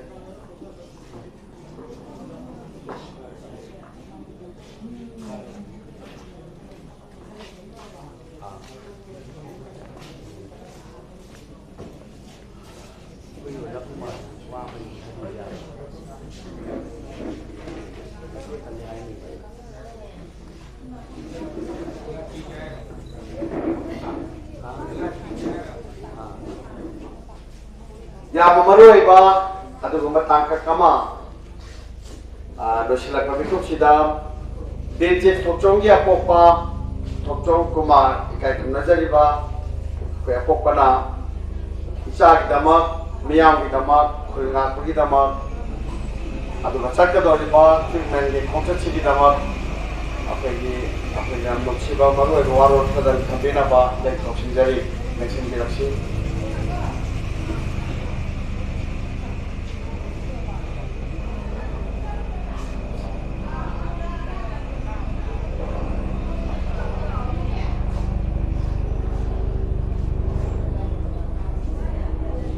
Ngasi September kita kungatare ya ikaraba nabi presida dekoi tourism ki maning lekai ki ima event sabal ki ima event sing amati club ki aro isin noksum pulla kanda hokje oiriba manipur ki ꯂꯥꯜ ꯑꯁꯤꯒ ꯃꯔꯤ ꯂꯩꯅꯅ ꯑꯩꯈꯣꯏꯒꯤ ꯈꯨꯜ ꯉꯥꯛꯄꯁꯤꯡꯒꯤ ꯑꯣꯏꯕ ꯑꯩꯈꯣꯏꯒꯤ ꯄꯣꯠꯂꯝ ꯈꯔ ꯄꯤꯅꯕꯒꯤꯗꯃꯛꯇ ꯁꯦꯝ ꯁꯥꯔꯤꯕ ꯅꯨꯃꯤꯠ ꯑꯁꯤꯗ ꯑꯩꯅ ꯉꯁꯤ ꯑꯩꯈꯣꯏꯒꯤ ꯃꯥꯡꯗ ꯂꯦꯡꯁꯤꯟꯕꯤꯔꯤꯕ ꯏꯃꯥ ꯏꯕꯦꯜꯁꯤꯡ ꯁꯥꯕꯜꯒꯤ ꯀ꯭ꯂꯕꯀꯤ ꯏꯆꯤꯜ ꯏꯅꯥꯎꯁꯤꯡ ꯑꯃꯗꯤ ꯑꯩꯈꯣꯏꯒꯤ ꯈꯨꯡꯒꯪꯁꯤꯒꯤ ꯑꯣꯏꯅ ꯂꯩꯖꯔꯤꯕ ꯑꯩꯈꯣꯏꯒꯤ 14 ꯌꯨꯅꯤꯠꯀꯤ ꯑꯔꯥꯕ ꯇꯦꯡꯒꯣꯟꯒꯤ ꯑꯩꯒꯤ ꯏꯆꯥ ꯏꯅꯥꯎꯁꯤꯡꯕꯨ ꯂꯦꯡꯁꯤꯟꯕꯤꯔꯤꯕ ꯃꯔꯨꯞ ꯃꯄꯥꯡꯁꯤꯡꯕꯨ ꯑꯩꯅ ꯂꯦꯞꯆꯔꯤꯕ ꯃꯐꯝꯁꯤꯗꯒꯤ ꯏꯀꯥꯏ ꯈꯨꯝꯅꯕꯒ ꯂꯣꯏꯅꯅ ꯅꯨꯡꯅ ꯄꯨꯛꯅ ꯈꯨꯔꯨꯝꯖꯔꯤ ꯉꯁꯤꯃꯛ ꯑꯩꯈꯣꯏꯒꯤ ꯃꯅꯤꯄꯨꯔꯒꯤ ꯑꯣꯏꯔꯤꯕ ꯐꯤꯕꯝꯁꯤ ꯍꯥꯏꯅꯤꯡꯉꯥꯏ ꯂꯩꯇꯅ ꯂꯣꯏꯁꯤꯜꯂꯛꯑꯦ ꯍꯥꯏꯕꯁꯤ ꯑꯈꯪ ꯑꯍꯩ ꯃꯌꯥꯝ ꯑꯃꯅ ꯗꯤꯁꯀꯁꯟ ꯑꯋꯥꯔꯗ ꯅꯩꯅꯗꯨꯅ ꯂꯥꯛꯏ ꯄ꯭ꯔꯖꯥ ꯈꯨꯗꯤꯡꯃꯛꯁꯨ ꯆꯍꯤ ꯑꯃꯒ ꯊꯥ 6 ꯐꯥꯖꯤꯜꯂꯛꯑꯕꯅꯤꯅ ꯈꯪꯉꯝꯗꯕ ꯎꯔꯝꯗꯕ ꯄ꯭ꯔꯖꯥꯁꯤꯡ ꯉꯁꯤꯗꯤ ꯂꯣꯏꯅ ꯃꯤꯠ ꯃꯥꯏ ꯄꯥꯡꯉꯕꯅꯤ ꯍꯧꯔꯤꯕ ꯂꯥꯟꯁꯤ ꯀꯅꯥꯅ ꯍꯥꯟꯅ ꯍꯧꯔꯛꯏ ꯀꯔꯤꯒꯤꯗꯃꯛꯇ ꯂꯥꯟ ꯍꯧꯔꯛꯏꯕꯅꯣ ꯍꯥꯏꯕꯁꯤ ꯑꯩꯈꯣꯏ ꯂꯣꯏꯅ ꯏꯃꯥ ꯏꯕꯦꯜꯁꯤꯡ ꯏꯆꯤꯜ ꯏꯅꯥꯎꯁꯤꯡ ꯂꯩꯔꯤꯕ ꯂꯩꯕꯥꯛ ꯃꯤꯌꯥꯝ ꯄꯨꯝꯅꯃꯛ ꯂꯣꯏꯅ ꯑꯆꯨꯝ ꯑꯔꯥꯟ ꯍꯥꯏꯕꯁꯤ ꯈꯪꯉꯕꯅꯤ ꯑꯗꯨꯕꯨ ꯉꯁꯤ ꯂꯥꯏꯕꯛ ꯊꯤꯕꯗꯤ ꯉꯁꯤꯃꯛ ꯂꯩꯕꯥꯛꯁꯤꯒꯤ ꯑꯣꯏꯔꯤꯕ ꯑꯩꯈꯣꯏꯒꯤ ꯐꯤꯕꯝ ꯑꯁꯤ ꯇꯪꯗꯨ ꯂꯩꯇꯥꯕ ꯄꯨꯟꯁꯤ ꯑꯃ ꯍꯥꯏꯕꯗꯨꯗꯤ ꯑꯣꯏꯕ ꯉꯝꯗ꯭ꯔꯤ ꯀꯔꯤꯒꯤꯗꯃꯛꯇ ꯑꯣꯏꯕ ꯉꯝꯗ꯭ꯔꯤ ꯃꯔꯝꯗꯤ ꯂꯧꯒꯗꯕ ꯑꯩꯈꯣꯏꯒꯤ ꯊꯧꯒꯥꯏ ꯃꯗꯨꯒꯤ ꯊꯧꯗꯥꯡ ꯂꯧꯒꯗꯕ ꯂꯩꯉꯥꯛ ꯑꯃꯗꯤ ꯉꯁꯥꯏꯒꯤ ꯃꯄꯤ ꯃꯄꯥ ꯑꯣꯏꯔꯤꯕꯁꯤꯡꯁꯤꯅ ꯇꯁꯦꯡꯅ ꯄꯨꯛꯆꯦꯜ ꯁꯦꯡꯕ ꯋꯥꯠꯄꯅꯤ ꯍꯥꯏꯅ ꯑꯩ ꯉꯁꯤ ꯑꯩꯒꯤ ꯈꯨꯟ ꯉꯥꯛꯄ ꯑꯃꯒꯤ ꯃꯄꯥ ꯑꯣꯏꯔꯤꯕ ꯑꯩꯒꯤ ꯏꯆꯥꯕꯤꯔꯤꯁꯀꯤ ꯃꯄꯥ ꯑꯩꯃꯛꯅ ꯑꯩꯒꯤ ꯃꯥꯏꯀꯩꯗꯒꯤ ꯄꯦꯟꯗꯕ ꯑꯃꯁꯨꯡ ꯃꯁꯤꯒꯤ ꯅꯨꯡꯉꯥꯏꯇꯕ ꯑꯩ ꯐꯣꯡꯗꯣꯛꯆꯔꯤ ꯃꯔꯝꯗꯤ ꯍꯧꯖꯤꯛ ꯑꯣꯏꯔꯤꯕ ꯏꯔꯥꯡꯁꯤ ꯇꯧꯒꯗꯕ ꯊꯕꯛ ꯇꯧꯗꯕ ꯍꯥꯏꯒꯗ꯭ꯔꯥ ꯂꯩꯕꯥꯛ ꯉꯥꯛꯀꯗꯕꯗꯅ ꯂꯩꯕꯥꯛ ꯉꯥꯛꯂꯛꯇꯕ ꯑꯗꯒꯤ ꯑꯩꯈꯣꯏꯒꯤ ꯂꯩꯕꯥꯛ ꯉꯥꯛꯀꯗꯕꯗꯅ ꯂꯩꯕꯥꯛ ꯉꯥꯛꯂꯛꯇꯗꯅ ꯄ꯭ꯔꯖꯥ ꯃꯤꯌꯥꯝꯅ इरेबाग इरंगम से मुत्पे यारो काय यारो अपन को system कन्गदबनी हाइदना एकोगी सोंथुरागा ngasi ai koi ngasi bogda lan se orobati gi lojing loyada isai na opsingna ngasi tum besa ba thangdana akogi tumit kang marata adiki kopi na ko terrorism gi karung dagi krai dagi maikai thangdana la pa nomi maguna ekoi ngasi sigini hai sigini khangdana imalai ba kandaba yati haibo thongna ga loina na set ko piyam ga loina na nukhiraba imungi masin manau maru mapang mama masa puno tungoi neram laga imalai ba kidamak ta sobat thutang lokani haiduna khogi khulna pagi chalo lokuna ngasi boda khogi thutang lobi riba manipur pundagi oina leibiri ba seninau singi mapamda su ngasi aina ikong noni kai kunna ba kai kunna ba galona na togi man khamba ai usari masigi mutai to dong na ai sangna jo hainingti ai yam khangna heiga masigi maramda miyam da message pibagi wafam sunna sati adu galoina na ngasi laibak thiba thogdo ama haidra ai gi ithakkan nalare maramdi ai gi isa su matumda poksabani nupa masimnau di ohumni makhadiga nupi ani mana nupa su ahanni adubu hauji oiriba leibaki yangsina ima leibak kandaba yati haiba wakhalu galwena na hokiba megi tang ohum 2023 haidiba leibak sida lakhiba irang dagi muha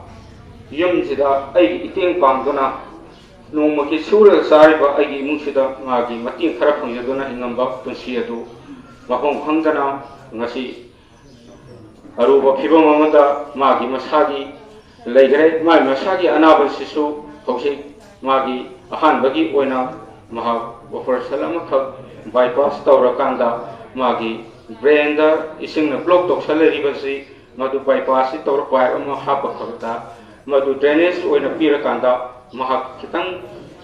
hojik leigani adubu doctor na haipa suggestion gi matungina maha ki anabasi masina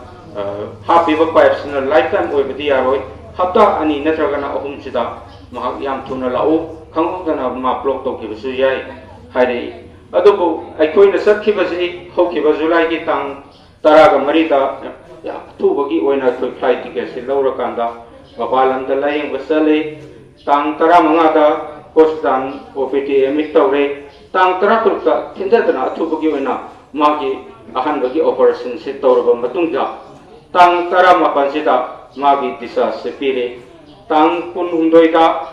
अखोई मागी stress से छले तांग कुन मरीदा ticket अम लौरगा अखोई युमदा हलखिबनी युमदा हलखिबई मरम न करिनो हारगा doctor ना high नखोई मफम सिदा तुम लेरकांदा हप्ता अनी नत्रगन अहुम हाइबसिदि खंगौदबा मतमनी लेगेरा अमसुम थूरगा चंगकेरा लाक्तबदी यादब फिबम ओइ हाइबसि डॉक्टर ना हारि अदबु लेतबगी अहेनबा ओ अमा ओरकांदा पैसादुगी फिबमगी अरुबगी तंजा ओरकांदा अखोई खनरकांदा थोलई हाइरिबा मतमदुदगी ना हौसि फोबदा डॉक्टर ना हारिबा मतमसि था अमुका मखाई अनी की मयाद हेंतोराबनि मरमदि ओरिबा अनाबसिगी हारोगति कनागुंबा अरेबा इमुंग मत ओरगति मतम साना डॉक्टर की मनाक्ता चलगा तानरम याबनि हारिबा संपम अदु हौगिबदा लुपा लाख तरुका समथिंग खरे हेन संगी संगिबा पैसादो आइगी फिबम आइगी लेरिबा युम लेतरेना बथोपा ngambadati लेबिरिबा लेबाक मियाम अमदि मागा लेमि सामिनरमिबा ngasi ngasi maki lansi kamari lena लेबिरिबा खुन ngapaसिंग अमदि आइगी खुंगांग इसगी इमाई बेल इसलिए नाउ अमदि मफम खुदुमकी की मणिपुर की लापिरिबा सिंजितगी पांगिबा मतिंग खरख लुपा लाख मरीगा लिसिंग हुंपु हुंद्राता की अदबु सागले लमखक मागी सलमदाय बतमदा नुक्सिरबा मागी लेमिन सामिनरम पकैरो लेकागी मागी खुनगामिन बसिंगा साम खुसामिन की अदुगी मतुंगदा लेहौबा पैसादुना आइना लुपा लाख मरीगा लिसिंग कुंथ्रासी पतोक्सरगा मागा लेमिन सरिबा नुक्सिरबा सिंगसेनाजु लुपा लाख अनि मोसे खाइदनरका पिरा अकांता अहानबगी लेइन सथकी अदु लोरिबदी हौजे मतमसी थानी डॉक्टर ना हाइबते हेंजलाबनी हौजेक्ति आइसु आइगी मानसा लेजना कायदना इसागी पुंसी कंदबा याते आइगी लंथुन मतिक चाना लेतना कायथोक्तना इसागे अनाबा लेंग सत्त याते हाइबदुगी थौना लेति अदुबु लेति हारगस तौदबति यादबनिना हौजे लाइबा तांग मंगा सिगी मथंग लाकदरबा थासिगी तारीख मंगा सिदा टिकेट से लौरे अदुबु सत्तबति यादबनिना आई जनब होनगनी तौबदबु हाइबा संभमजे असौब सिंफम अमम ओइबना लाख तगिना तरे फोब थोरांग तो हाय असौब सिंफम अम ओइबनिना होजिसो आई चकति हाइबकी चत्ते यादबकी टिकेट तो कोउबनी आई तसेंगना होजि पैसासे लेरकांदा टिकेट से कोउब्रा हाइबदि नति आई करी तौसिगे हाइबदा आई अहिंग तुमम खंगदि क्राइदिगी कनादा हंगसिगे आइदना मानसांग अम लेरगा आई काइथोगा इसागी दमक्ता लौ ngasi lam lerga yothoga isagi damta sakkan habiso madu tasenga ai मुझे उन्हें मुझे तो वो मुझे देखो मियाँ नहीं है पे वो खंडा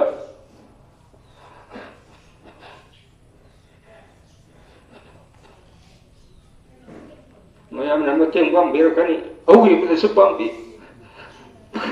वो खाता बाप बिर करने को थाने पे तो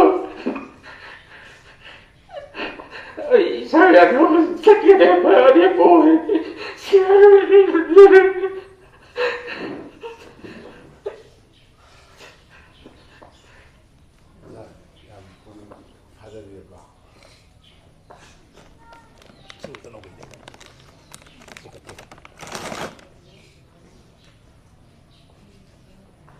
macagi awabati mapa amadi mama kakpena khangi ko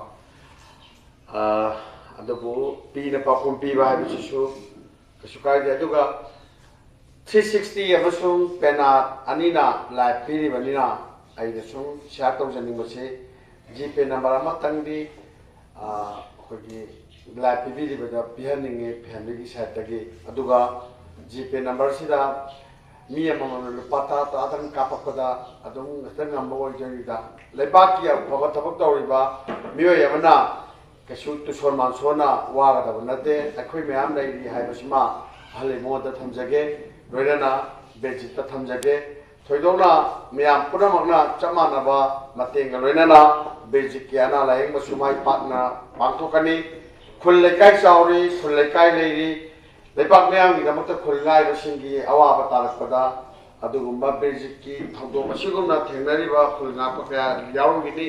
particular basic खत्तदा अखोइना ꯑꯩꯈꯣꯏ ꯗꯤꯄꯦꯟ ꯇꯧꯕ ꯌꯥꯔꯣꯏ ꯃꯌꯥꯝ ꯑꯃꯒꯤ ꯑꯋꯥꯕꯗ ꯑꯩꯈꯣꯏ ꯂꯤꯁꯥꯡꯁꯤꯡꯅ ꯐꯟ ꯆꯣꯡꯊꯣꯛꯇꯅ ꯍꯣꯠꯅꯒꯅꯤ ꯍꯥꯏꯕ ꯊꯧꯔꯣꯏꯖꯝꯒꯤ ꯏꯃꯥꯁꯤꯡꯒꯤ ꯑꯣꯏꯕ ꯑꯥꯄꯤꯜ ꯑꯁꯤ ꯊꯝꯖꯒꯦ ꯊꯣꯏꯗꯣꯛꯅ ꯃꯈꯥ ꯇꯥꯔꯛꯄ ꯋꯥꯔꯣꯜꯁꯤ ꯊꯝꯖꯅꯕꯒꯤ ꯃꯇꯝꯁꯨ ꯂꯣꯏꯁꯤꯜꯂꯛꯄ ꯑꯗꯨꯒ ꯂꯣꯏꯅꯅ ꯊꯤꯟꯒꯗꯕ ꯄꯣꯠꯂꯝꯁꯤꯡ ꯊꯤꯟꯅꯅꯕꯒꯤ ꯁꯦꯝ ꯁꯥꯒꯗꯕꯁꯨ ꯑꯣꯏꯕ ꯑꯗꯨꯃꯛꯄꯨ ꯂꯩꯔꯤꯕ ꯈꯨꯜ ꯉꯥꯛꯄꯁꯤꯡꯒꯤ ꯃꯥꯏꯀꯩꯗꯒꯤ ꯈꯨꯜꯒꯤ ꯏꯃꯥꯁꯤꯡꯗ ꯊꯝꯕꯤꯔꯝꯒꯗꯕ ꯌꯥꯝ ꯅꯨꯡꯁꯤꯕ ꯋꯥꯐꯝꯁꯤ ꯑꯩꯈꯣꯏ ꯀꯔꯝꯕ ꯖꯒꯥꯗ ꯆꯠꯂꯨꯒꯦ ꯏꯆꯥꯁꯤꯡꯅ ꯄꯨꯔꯤꯕ ꯖꯒꯥꯅ ꯀꯗꯥꯏꯋꯥꯏꯗꯅꯣ ꯀꯔꯤ ꯀꯔꯤ ꯄꯣꯠꯂꯝ ꯊꯤꯜꯂꯛꯀꯗꯕꯅꯣ ꯍꯥꯏꯕ ꯑꯗꯨꯒꯨꯝꯕ ꯑꯦꯛꯖꯦꯛ ꯑꯣꯏꯕ ꯀꯩꯅꯣ ꯑꯃ ꯑꯩꯈꯣꯏꯒꯤ ꯑꯟꯗꯔꯁꯇꯦꯟꯗꯤꯡ ꯑꯃ ꯄꯤꯕꯤꯒꯗꯧꯅꯤ ꯈꯨꯜ ꯉꯥꯛꯄ ꯃꯐꯝ ꯍꯥꯏꯕꯁꯤ ꯂꯣꯏꯅ ꯌꯥꯝꯕꯅꯤꯅ ꯑꯃꯒꯤ ꯊꯤꯟꯅꯅꯕ ꯍꯣꯠꯅꯔꯛꯄꯗ ꯑꯩꯈꯣꯏ ꯊꯤꯟꯗꯕ ꯌꯥꯗꯕ ꯃꯌꯥꯝ ꯂꯥꯛꯀꯅꯤ ꯑꯗꯨꯕꯨ ꯊꯧꯔꯤꯖꯝꯒꯤ ꯏꯆꯥꯁꯤꯡꯅ ꯉꯥꯏꯕ ꯂꯥꯟꯕꯟꯗꯨꯃꯛꯇꯤ ꯑꯩꯈꯣꯏ ꯋꯥꯠꯇꯅꯕ ꯍꯣꯠꯅꯒꯦ ꯍꯥꯏꯕ ꯐꯤꯔꯦꯞ ꯂꯩꯈꯤꯕꯅ ꯂꯩꯔꯤꯕ ꯈꯨꯜꯁꯤꯒꯤ ꯑꯔꯥꯝꯕꯥꯏ ꯇꯦꯡꯒꯣꯜꯅ ꯄꯨꯔꯤꯕ ꯖꯒꯥꯕꯨ ꯑꯣꯏꯔꯣ ꯃꯩꯇꯩ ꯂꯤꯄꯨꯜꯅ ꯄꯨꯔꯤꯕ ꯖꯒꯥꯕꯨ ꯑꯣꯏꯔꯣ ꯈꯨꯜ ꯉꯥꯛꯄꯁꯤꯡꯅ ꯄꯨꯔꯤꯕ ꯖꯒꯥꯕꯨ ꯑꯣꯏꯔꯣ ꯂꯥꯟꯃꯤ ꯁꯤꯡꯂꯨꯞꯁꯤꯡꯅ ꯄꯨꯔꯤꯕ ꯖꯒꯥꯕꯨ ꯑꯣꯏꯔꯣ ꯑꯦꯅꯤ ꯖꯒꯥ ꯈꯨꯗꯤꯡꯃꯛ ꯑꯩꯈꯣꯏꯗ ꯃꯇꯝꯒꯤ ꯃꯇꯨꯡ inba ꯄꯥꯎꯗꯨ ꯄꯤꯕꯤꯔꯛꯑꯒ ꯉꯁꯤꯃꯛ ꯃꯐꯝ 3-4ꯗ ꯃꯔꯨꯑꯣꯏꯅ ꯉꯁꯤꯗꯤ ꯕꯤꯔꯖꯤꯠꯅ ꯈꯨꯜ ꯉꯥꯛꯑꯝꯕ ꯖꯒꯥ ꯈꯔ ꯑꯃꯗꯤ ꯉꯥꯛꯃꯤꯟꯅꯔꯝꯕ ꯖꯒꯥ ꯈꯔꯗ ꯏꯃꯥ ꯏꯕꯦꯜꯁꯤꯡꯁꯤꯒ ꯑꯍꯥꯟꯕ ꯑꯩꯈꯣꯏ ꯉꯁꯤꯒꯤ ꯑꯣꯏꯅ ꯑꯍꯥꯟꯕ ꯇꯥꯡꯀꯛꯀꯤ ꯑꯣꯏꯅ ꯉꯁꯤꯒꯤ ꯈꯣꯡꯆꯠꯁꯦ ꯆꯠꯅꯅꯕ ꯁꯦꯝ ꯁꯥꯔꯦ ꯄꯨꯒꯗꯧꯔꯤꯕ ꯈꯣꯡꯆꯠꯁꯤꯗ ꯏꯁꯤꯡ ꯀꯦꯁ ꯑꯩꯈꯣꯏꯒꯤ 100 ꯑꯣꯏꯗꯣꯏꯅꯤ ꯑꯗꯨꯕꯨ ꯍꯧꯖꯤꯛꯃꯛ ꯁꯤꯗ ꯂꯩꯔꯤꯕ ꯏꯁꯤꯡꯁꯤ 60-70ꯗꯤ ꯂꯩꯔꯦ ꯑꯗꯨꯒ ꯆꯦꯡ ꯕꯦꯒ 7-9-10 ꯂꯩꯔꯦ ꯇꯣꯔꯕꯣꯠ ꯈꯣꯡꯗ꯭ꯔꯨꯝ ꯁꯦꯕꯣꯠ ꯍꯋꯥꯏ ꯊꯥꯎ ꯌꯦꯟꯗꯦꯝ ꯂꯐꯨ ꯃꯌꯥꯝꯅ ꯄꯤꯕꯤꯔꯛꯄ ꯀꯥꯡꯁꯤꯗ ꯍꯥꯏꯔꯤꯕ ꯄꯣꯠꯂꯝꯁꯤꯡ ꯑꯁꯤ ꯃꯥꯒꯤ ꯂꯩꯔꯤꯕ ꯈꯨꯜꯁꯤꯡꯗꯨꯗꯩꯗ ꯅꯣꯡꯃꯇꯪꯒꯤ ꯑꯣꯏꯔꯁꯨ ꯃꯤꯀꯨꯞ ꯑꯃꯇꯪꯒꯤ ꯑꯣꯏꯔꯁꯨ ꯈꯧꯔꯥꯡꯕ ꯃꯤꯀꯨꯞꯇ ꯊꯧꯔꯤꯖꯝꯒꯤ ꯏꯃꯥꯁꯤꯡꯅ ꯄꯤꯕꯅꯤ ꯍꯥꯏꯗꯨꯅ ꯍꯥꯏꯕꯗꯨ ꯌꯥꯗꯣꯏꯅꯤ ꯑꯗꯨꯅ ꯄꯂꯦꯃꯥꯁꯤꯡ ꯀꯔꯤ ꯍꯥꯏꯕꯤꯅꯤꯡꯕ ꯆꯤꯊꯕ ꯅꯥꯟꯊꯕ ꯀꯔꯤ ꯂꯩꯔꯤꯒꯦ ꯅꯆꯥꯗ ꯍꯪꯒꯠꯄꯤꯌꯨꯕ ꯑꯗꯨꯒ ꯈꯨꯜ ꯉꯥꯛꯄ ꯏꯆꯤꯜ ꯏꯅꯥꯎꯁꯤꯡ ꯂꯥꯎꯖꯔꯤꯕ ꯍꯥꯏꯖꯔꯤꯕꯁꯤꯃꯛꯇꯤ ꯇꯁꯦꯡꯅ ꯑꯩꯗꯤ ꯕꯤꯔꯖꯤꯠꯄꯨ ꯃꯈꯣꯡ ꯁꯣꯝꯖꯕ ꯈꯨꯜ ꯉꯥꯛꯄꯁꯤꯡꯕꯨ ꯁꯦꯟꯅꯖꯕ ꯏꯆꯝ ꯆꯝꯕ ꯃꯤꯁꯛ ꯑꯃꯅꯤ ꯁꯤ ꯃꯌꯥꯝꯅ ꯀꯔꯤ ꯆꯤꯊ ꯅꯥꯟꯊ ꯂꯩꯔꯤꯒꯦ ꯉꯁꯥꯏꯗꯒꯤ ꯇꯧꯖꯔꯛꯂꯤꯕ ꯑꯩꯈꯣꯏꯒꯤ ꯊꯧꯒꯜ ꯁꯦꯕꯥꯁꯤꯗ ꯑꯗꯨꯅ ꯃꯈꯥ ꯇꯥꯕ ꯊꯧꯔꯥꯡ ꯄꯥꯏꯈꯠꯄ ꯌꯥꯒꯅꯤ ꯄꯣꯠꯁꯦ ꯊꯥꯡꯕꯗ ꯍꯥꯞꯄꯗ ꯋꯥꯕ ꯑꯣꯏꯗꯣꯏꯅꯤ ꯑꯗꯨꯅ ꯑꯍꯥꯟꯕꯒꯤ ꯇꯥꯡꯀꯛꯀꯤ ꯑꯣꯏꯅ ꯊꯥꯎ ꯂꯩꯔꯤꯕ ꯀꯩꯅꯣꯁꯤꯒ ꯆꯦꯡꯁꯤꯒ ꯏꯁꯤꯡꯁꯤꯒꯗꯪ ꯂꯩꯔꯤꯕ ꯇꯥꯇꯥ ꯇꯤꯌꯥꯏꯁꯤꯗꯩꯗ ꯊꯥꯡꯒꯠꯄꯤꯔꯕ ꯑꯗꯨꯒꯤ ꯃꯊꯪꯗ ꯊꯥꯡꯒꯠꯄꯤꯔꯀꯥꯟꯗꯩꯗ ꯀꯩꯅꯣꯁꯦ ꯑꯇꯩ ꯃꯆꯥꯁꯤꯅ ꯏꯃꯥ ꯏꯕꯦꯜꯁꯤꯡꯅ ꯄꯥꯏꯔꯁꯨ ꯌꯥꯏꯗꯅ ꯑꯗꯨꯒ ꯀꯥꯡꯖꯟꯕ ꯈꯨꯠꯂꯩꯅ ꯂꯨꯄꯥ 100 ꯆꯥꯎꯊꯣꯛꯄ ꯆꯤꯊꯍꯧꯔꯗꯤ ꯅꯨꯡꯉꯥꯏꯇꯦꯀꯣ ꯑꯗꯨꯒ ꯅꯍꯥꯟ ꯆꯠꯃꯤꯟꯅꯔꯨꯕ ꯆꯦꯡ ꯈꯥꯏꯕ ꯆꯠꯃꯤꯟꯅꯔꯨꯕ ꯏꯃꯥꯁꯤꯡꯗꯣ ꯑꯩ ꯅꯥꯀꯟꯗ ꯂꯥꯛꯄꯤꯌꯨꯀꯣ ꯁ꯭ꯋꯥꯏꯗ ꯅꯣꯏꯗ ꯄꯨꯂꯞ ꯂꯩꯃꯤꯟꯅꯁꯤ ꯂꯥꯛꯑꯣ ꯅꯍꯥꯟ ꯈꯥꯏꯃꯤꯟꯅꯔꯨꯕꯁꯤꯡꯗꯣ ꯁꯤꯗ ꯑꯗꯨꯝ ꯂꯥꯏ ꯄꯤꯕꯤꯌꯨꯀꯣ ꯅꯍꯥꯟ ꯆꯦꯡ ꯈꯥꯏꯕ ꯆꯠꯃꯤꯟꯅꯔꯨꯕ ꯌꯦꯟꯁꯥꯡ ꯀꯥꯏꯕ ꯆꯠꯃꯤꯟꯅꯔꯨꯕꯁꯤꯡꯗꯣ ꯃꯌꯥꯝꯗ ꯊꯧꯔꯤꯖꯝ ꯈꯨꯡꯒꯪꯒꯤ ꯏꯃꯥ ꯃꯌꯥꯝꯁꯦ ꯌꯥꯝꯃꯤꯀꯣ ꯑꯩꯈꯣꯏꯅ ꯑꯣꯇꯣ 2ꯒ ꯀꯩꯅꯣꯒꯗ ꯆꯦꯡ ꯈꯥꯏꯕ ꯆꯠꯃꯤꯟꯅꯕ ꯏꯟꯁꯥꯡ ꯈꯥꯏꯕ ꯆꯠꯃꯤꯟꯅꯕ ꯑꯗꯒꯤ ꯄꯩꯁꯥ ꯈꯥꯏꯕ ꯆꯠꯃꯤꯟꯅꯕꯗꯣ ꯑꯩꯈꯣꯏꯅ ꯅꯨꯃꯤꯠ 2 ꯆꯪꯅ ꯊꯧꯔꯤꯖꯝꯅꯦ ꯁꯂꯥꯝꯅꯦ adagi password part 1 2 adagi 4 5 3 4 5 amati yure bangi jaga khara thedona yum da changa ga khai bana te ko ai na mai la ga tapna hai ba mo khoi na mushina happy bagi khongchat ne aduna lady ma sing che khoi na tourism gi khai ba pagi dai ta se ba kha ta na anu to bina gi doi ne ngasi theli jina loi bo oi doi ne darka la ga ti sang ne ina hairak pada akoi chak thuwa ga porwa ha chu thong ga chen doi ba khongchat koi doi ne yam nu si ko marak sida koi sinau sing na ga ida hapat pado adu su la tv ga dau ko aduga ima sing nan khai ru ge awan mai ta khai bi ya bo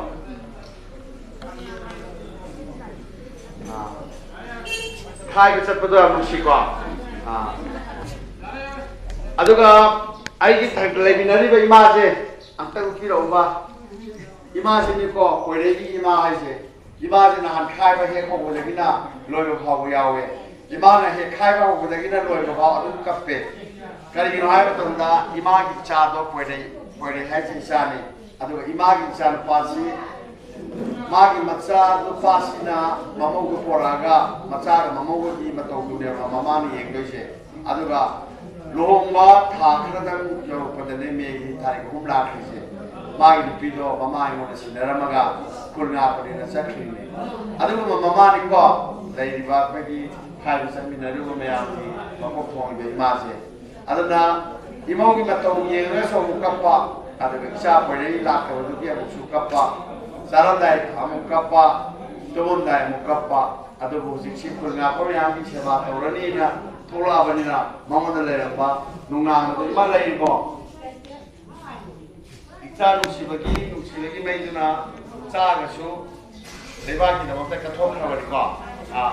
이마우는이 노부터 봐와 이꾸로이버기와 하는 것도 이마기 그모이다 파우더라나 이마우나 자기랑 방보다 이마디 금방컴 아주고 아니야 자나 살리데 에바 미양디니 마니푸르 이마지기니 이마레이치디 자기랑 떠니니 비마 하르가 이마우 파세 양ลูกชิก็ 빌지까지 양ลูก는티네 하예 이자니제 자니시나 타우 하이바 마이게이자 삿게 하직주 마야나 삿와 좀봄제 이자니시기 아빠마 빌지수 아이 이자니 나우 비기 마자리 아이 이자니 모야니기다 먹다니 빌지나 자람다이 마tam지다 시기 마팜지다 타우람지 하이바 쿠딩마 타우바 남바 오이자게 바코이 이체바탕 마야나 틸라타야디 하르가디 아두 카르가 텐바 오이가니까 카르가 텐만 쓰디 파이티 마야나 하피나 버디나 마야나 마텐 방금 자라나 카이가 사비나부터네 추와와다 마하이타레 셀비제 아도가 마 싱간 노칼레 아두고 마피주나 웨 노칼레 아두가 용기 앞에 पैसा 도마가 खाए सपासे अचौब समस्या होइने अदो खाइबसे दुम चखिदोर मखाताना चखिनि एना नामनि बकबे कप्ता बनाइरो समिलगी समिलगी चखिनि charging के मतलब तब चखिदोर चखिनि मखाताना तुम चखिनि निबा तुम चखिनि मोगी दबक्ता से जाबिरो चार्जिंग की दबक्ता खोजो मतुंगा माइ पाननाबा चचागिनि मासिंग होरेन से पोथिन बचतोइने दो इमासिंग जे पैसा दे खर यावबा नान खाइबगी पैसा खर लेबा दगे तुम मैनेज दे तोरजे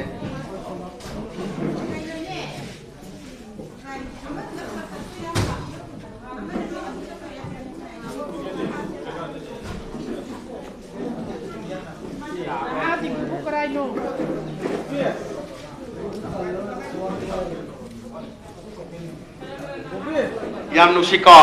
हजिक लेरिबा खोलगी चासिंग अमदि नाउसिंगना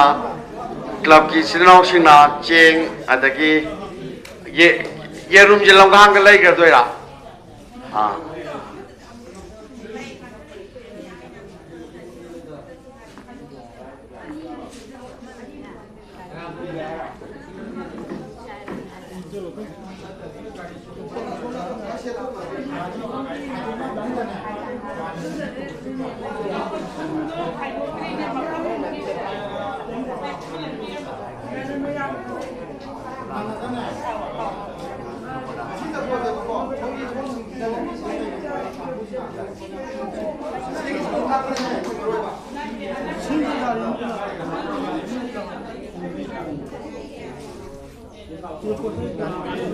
बीजे अहम चलिंग ममाजे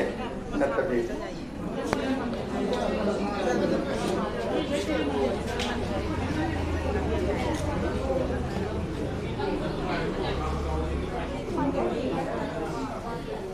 इबासिंगी थमोगी ओइबा पामदा वारसुवाना ngasiसबदी पुला वामिनरगे अहम पुला चमिनरसी हाये बीजे यावना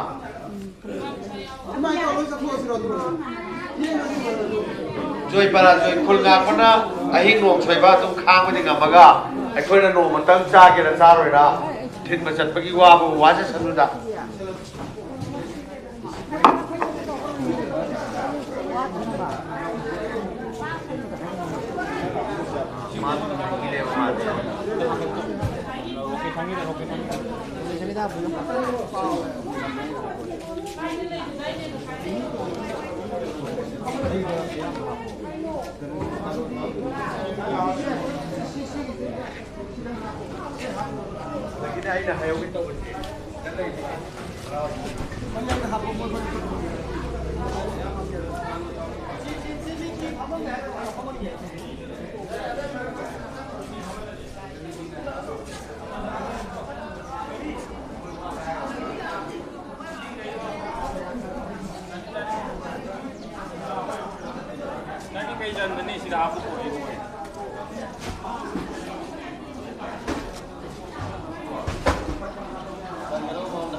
ꯃꯌꯥꯝꯅ ꯖꯤꯄꯦ ꯅꯝꯕꯔ ꯍꯪꯕꯤꯔꯝꯕꯗꯣ ꯀꯦꯞꯁꯟꯗꯁꯨ ꯄꯤꯟ ꯇꯧꯔꯒ ꯍꯥꯞꯆꯔꯕꯅꯤ ꯑꯗꯨꯒ ꯁꯤꯗꯁꯨ ꯂꯩꯖꯔꯦ ꯃꯌꯥꯝꯅ ꯌꯦꯡꯕꯤꯅꯤꯡꯉꯁꯨ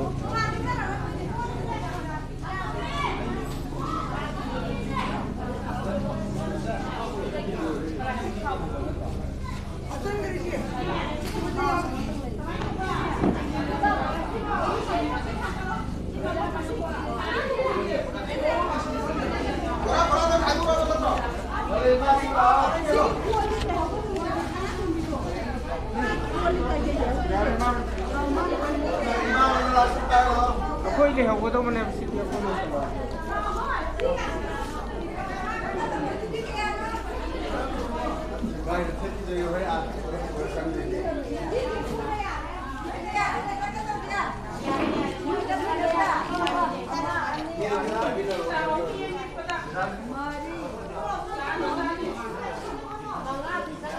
ꯆꯠꯀꯗꯕ ꯃꯤꯈꯩꯗꯣ ꯁꯤ ꯕꯦꯅꯔ ꯃꯅꯥꯛꯇ ꯆꯪꯕꯤꯔꯣ.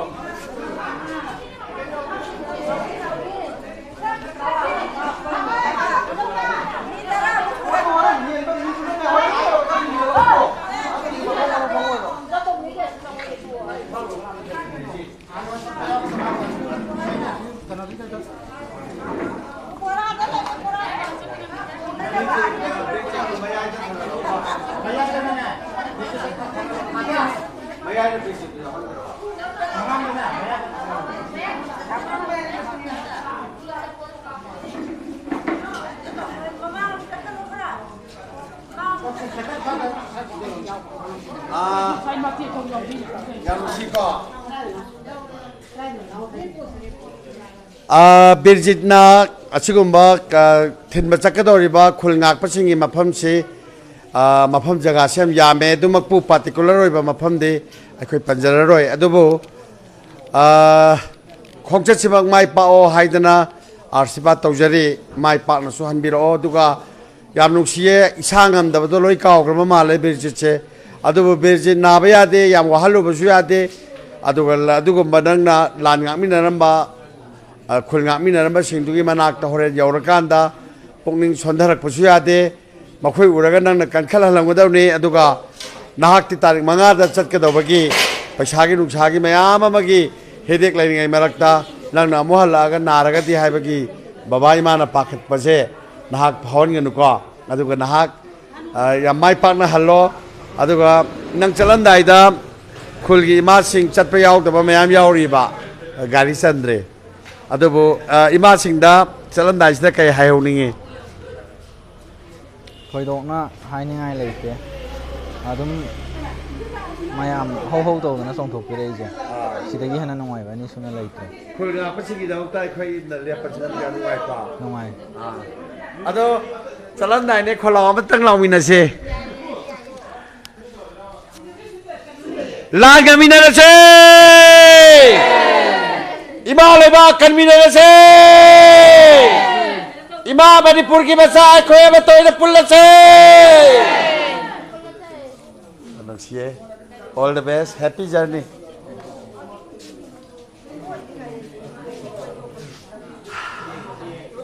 ꯌꯥꯝ ꯅꯨꯡꯁꯤꯌꯦ ꯂꯩꯕꯥꯛ ꯃꯤꯌꯥꯝꯅ ꯑꯁꯤꯒꯨꯝꯕ ꯁꯍꯖꯣꯛ ꯄꯤꯕꯤꯕ ꯃꯤꯀꯨꯞ ꯑꯃ ꯊꯔꯣꯏꯖꯝꯅꯁꯨ ꯐꯪꯉꯦ ꯕꯤꯔꯖꯤꯠꯅꯁꯨ ꯐꯪꯉꯦ ꯈꯨꯜ ꯉꯥꯛꯄꯁꯤꯡꯅꯁꯨ ꯐꯪꯉꯦ ꯏꯃꯥ ꯂꯩꯕꯥꯛꯀꯤꯗꯃꯛꯇ ꯈꯨꯜ ꯉꯥꯛꯄ ꯂꯩꯔꯤꯉꯩ ꯂꯩꯔꯤꯕ ꯃꯅꯤꯄꯨꯔꯒꯤ प्रजा खुदिमक नुंसा थिबीगनो हाइतारे पाखत्पीगनो अखोई लेरिङैदा इमा लेबाक इरमदम तुबुम नामा सोगदबा ताइबंग मरु इहुन तमद्री हाइबदु अनाबा बिरजितना हवलगा चलिबसिमंगना याम सेंगबा पाखुमदिको अदुदि गाड़ी द काबा होगदोइरा ममांगदा चतोइरा चमदम थोजि लाओने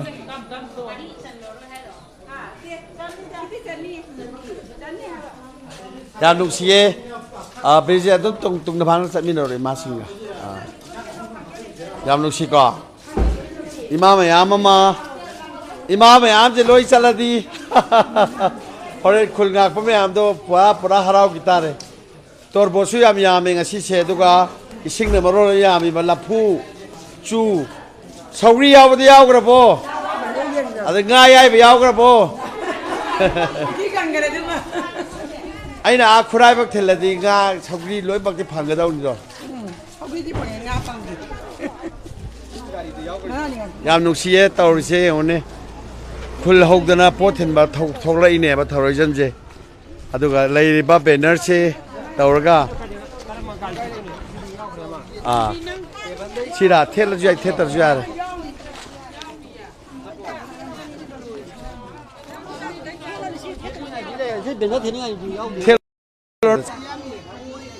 इमाम याम से काय कागने ऑटो द कागरे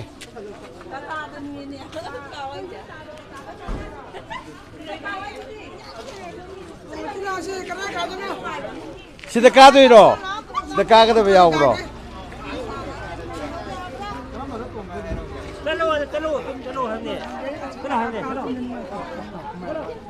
इमाम याम सुमाइना होक तौबसे कई खनगे हा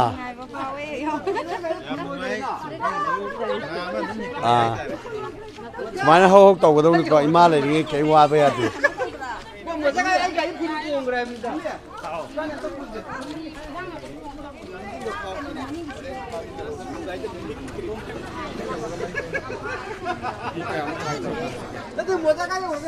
ai xin đây ye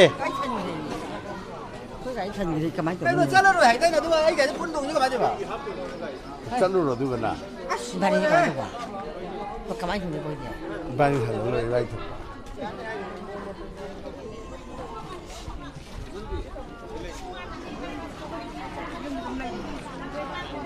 या नुसी अखोई तातो नि चलो रो ले जाबने माइ गाइ लो का खत खरे हाय रे चलो नि हाय रे मा हां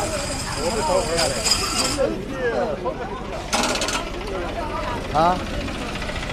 क्या यारे 이바이 썰로이.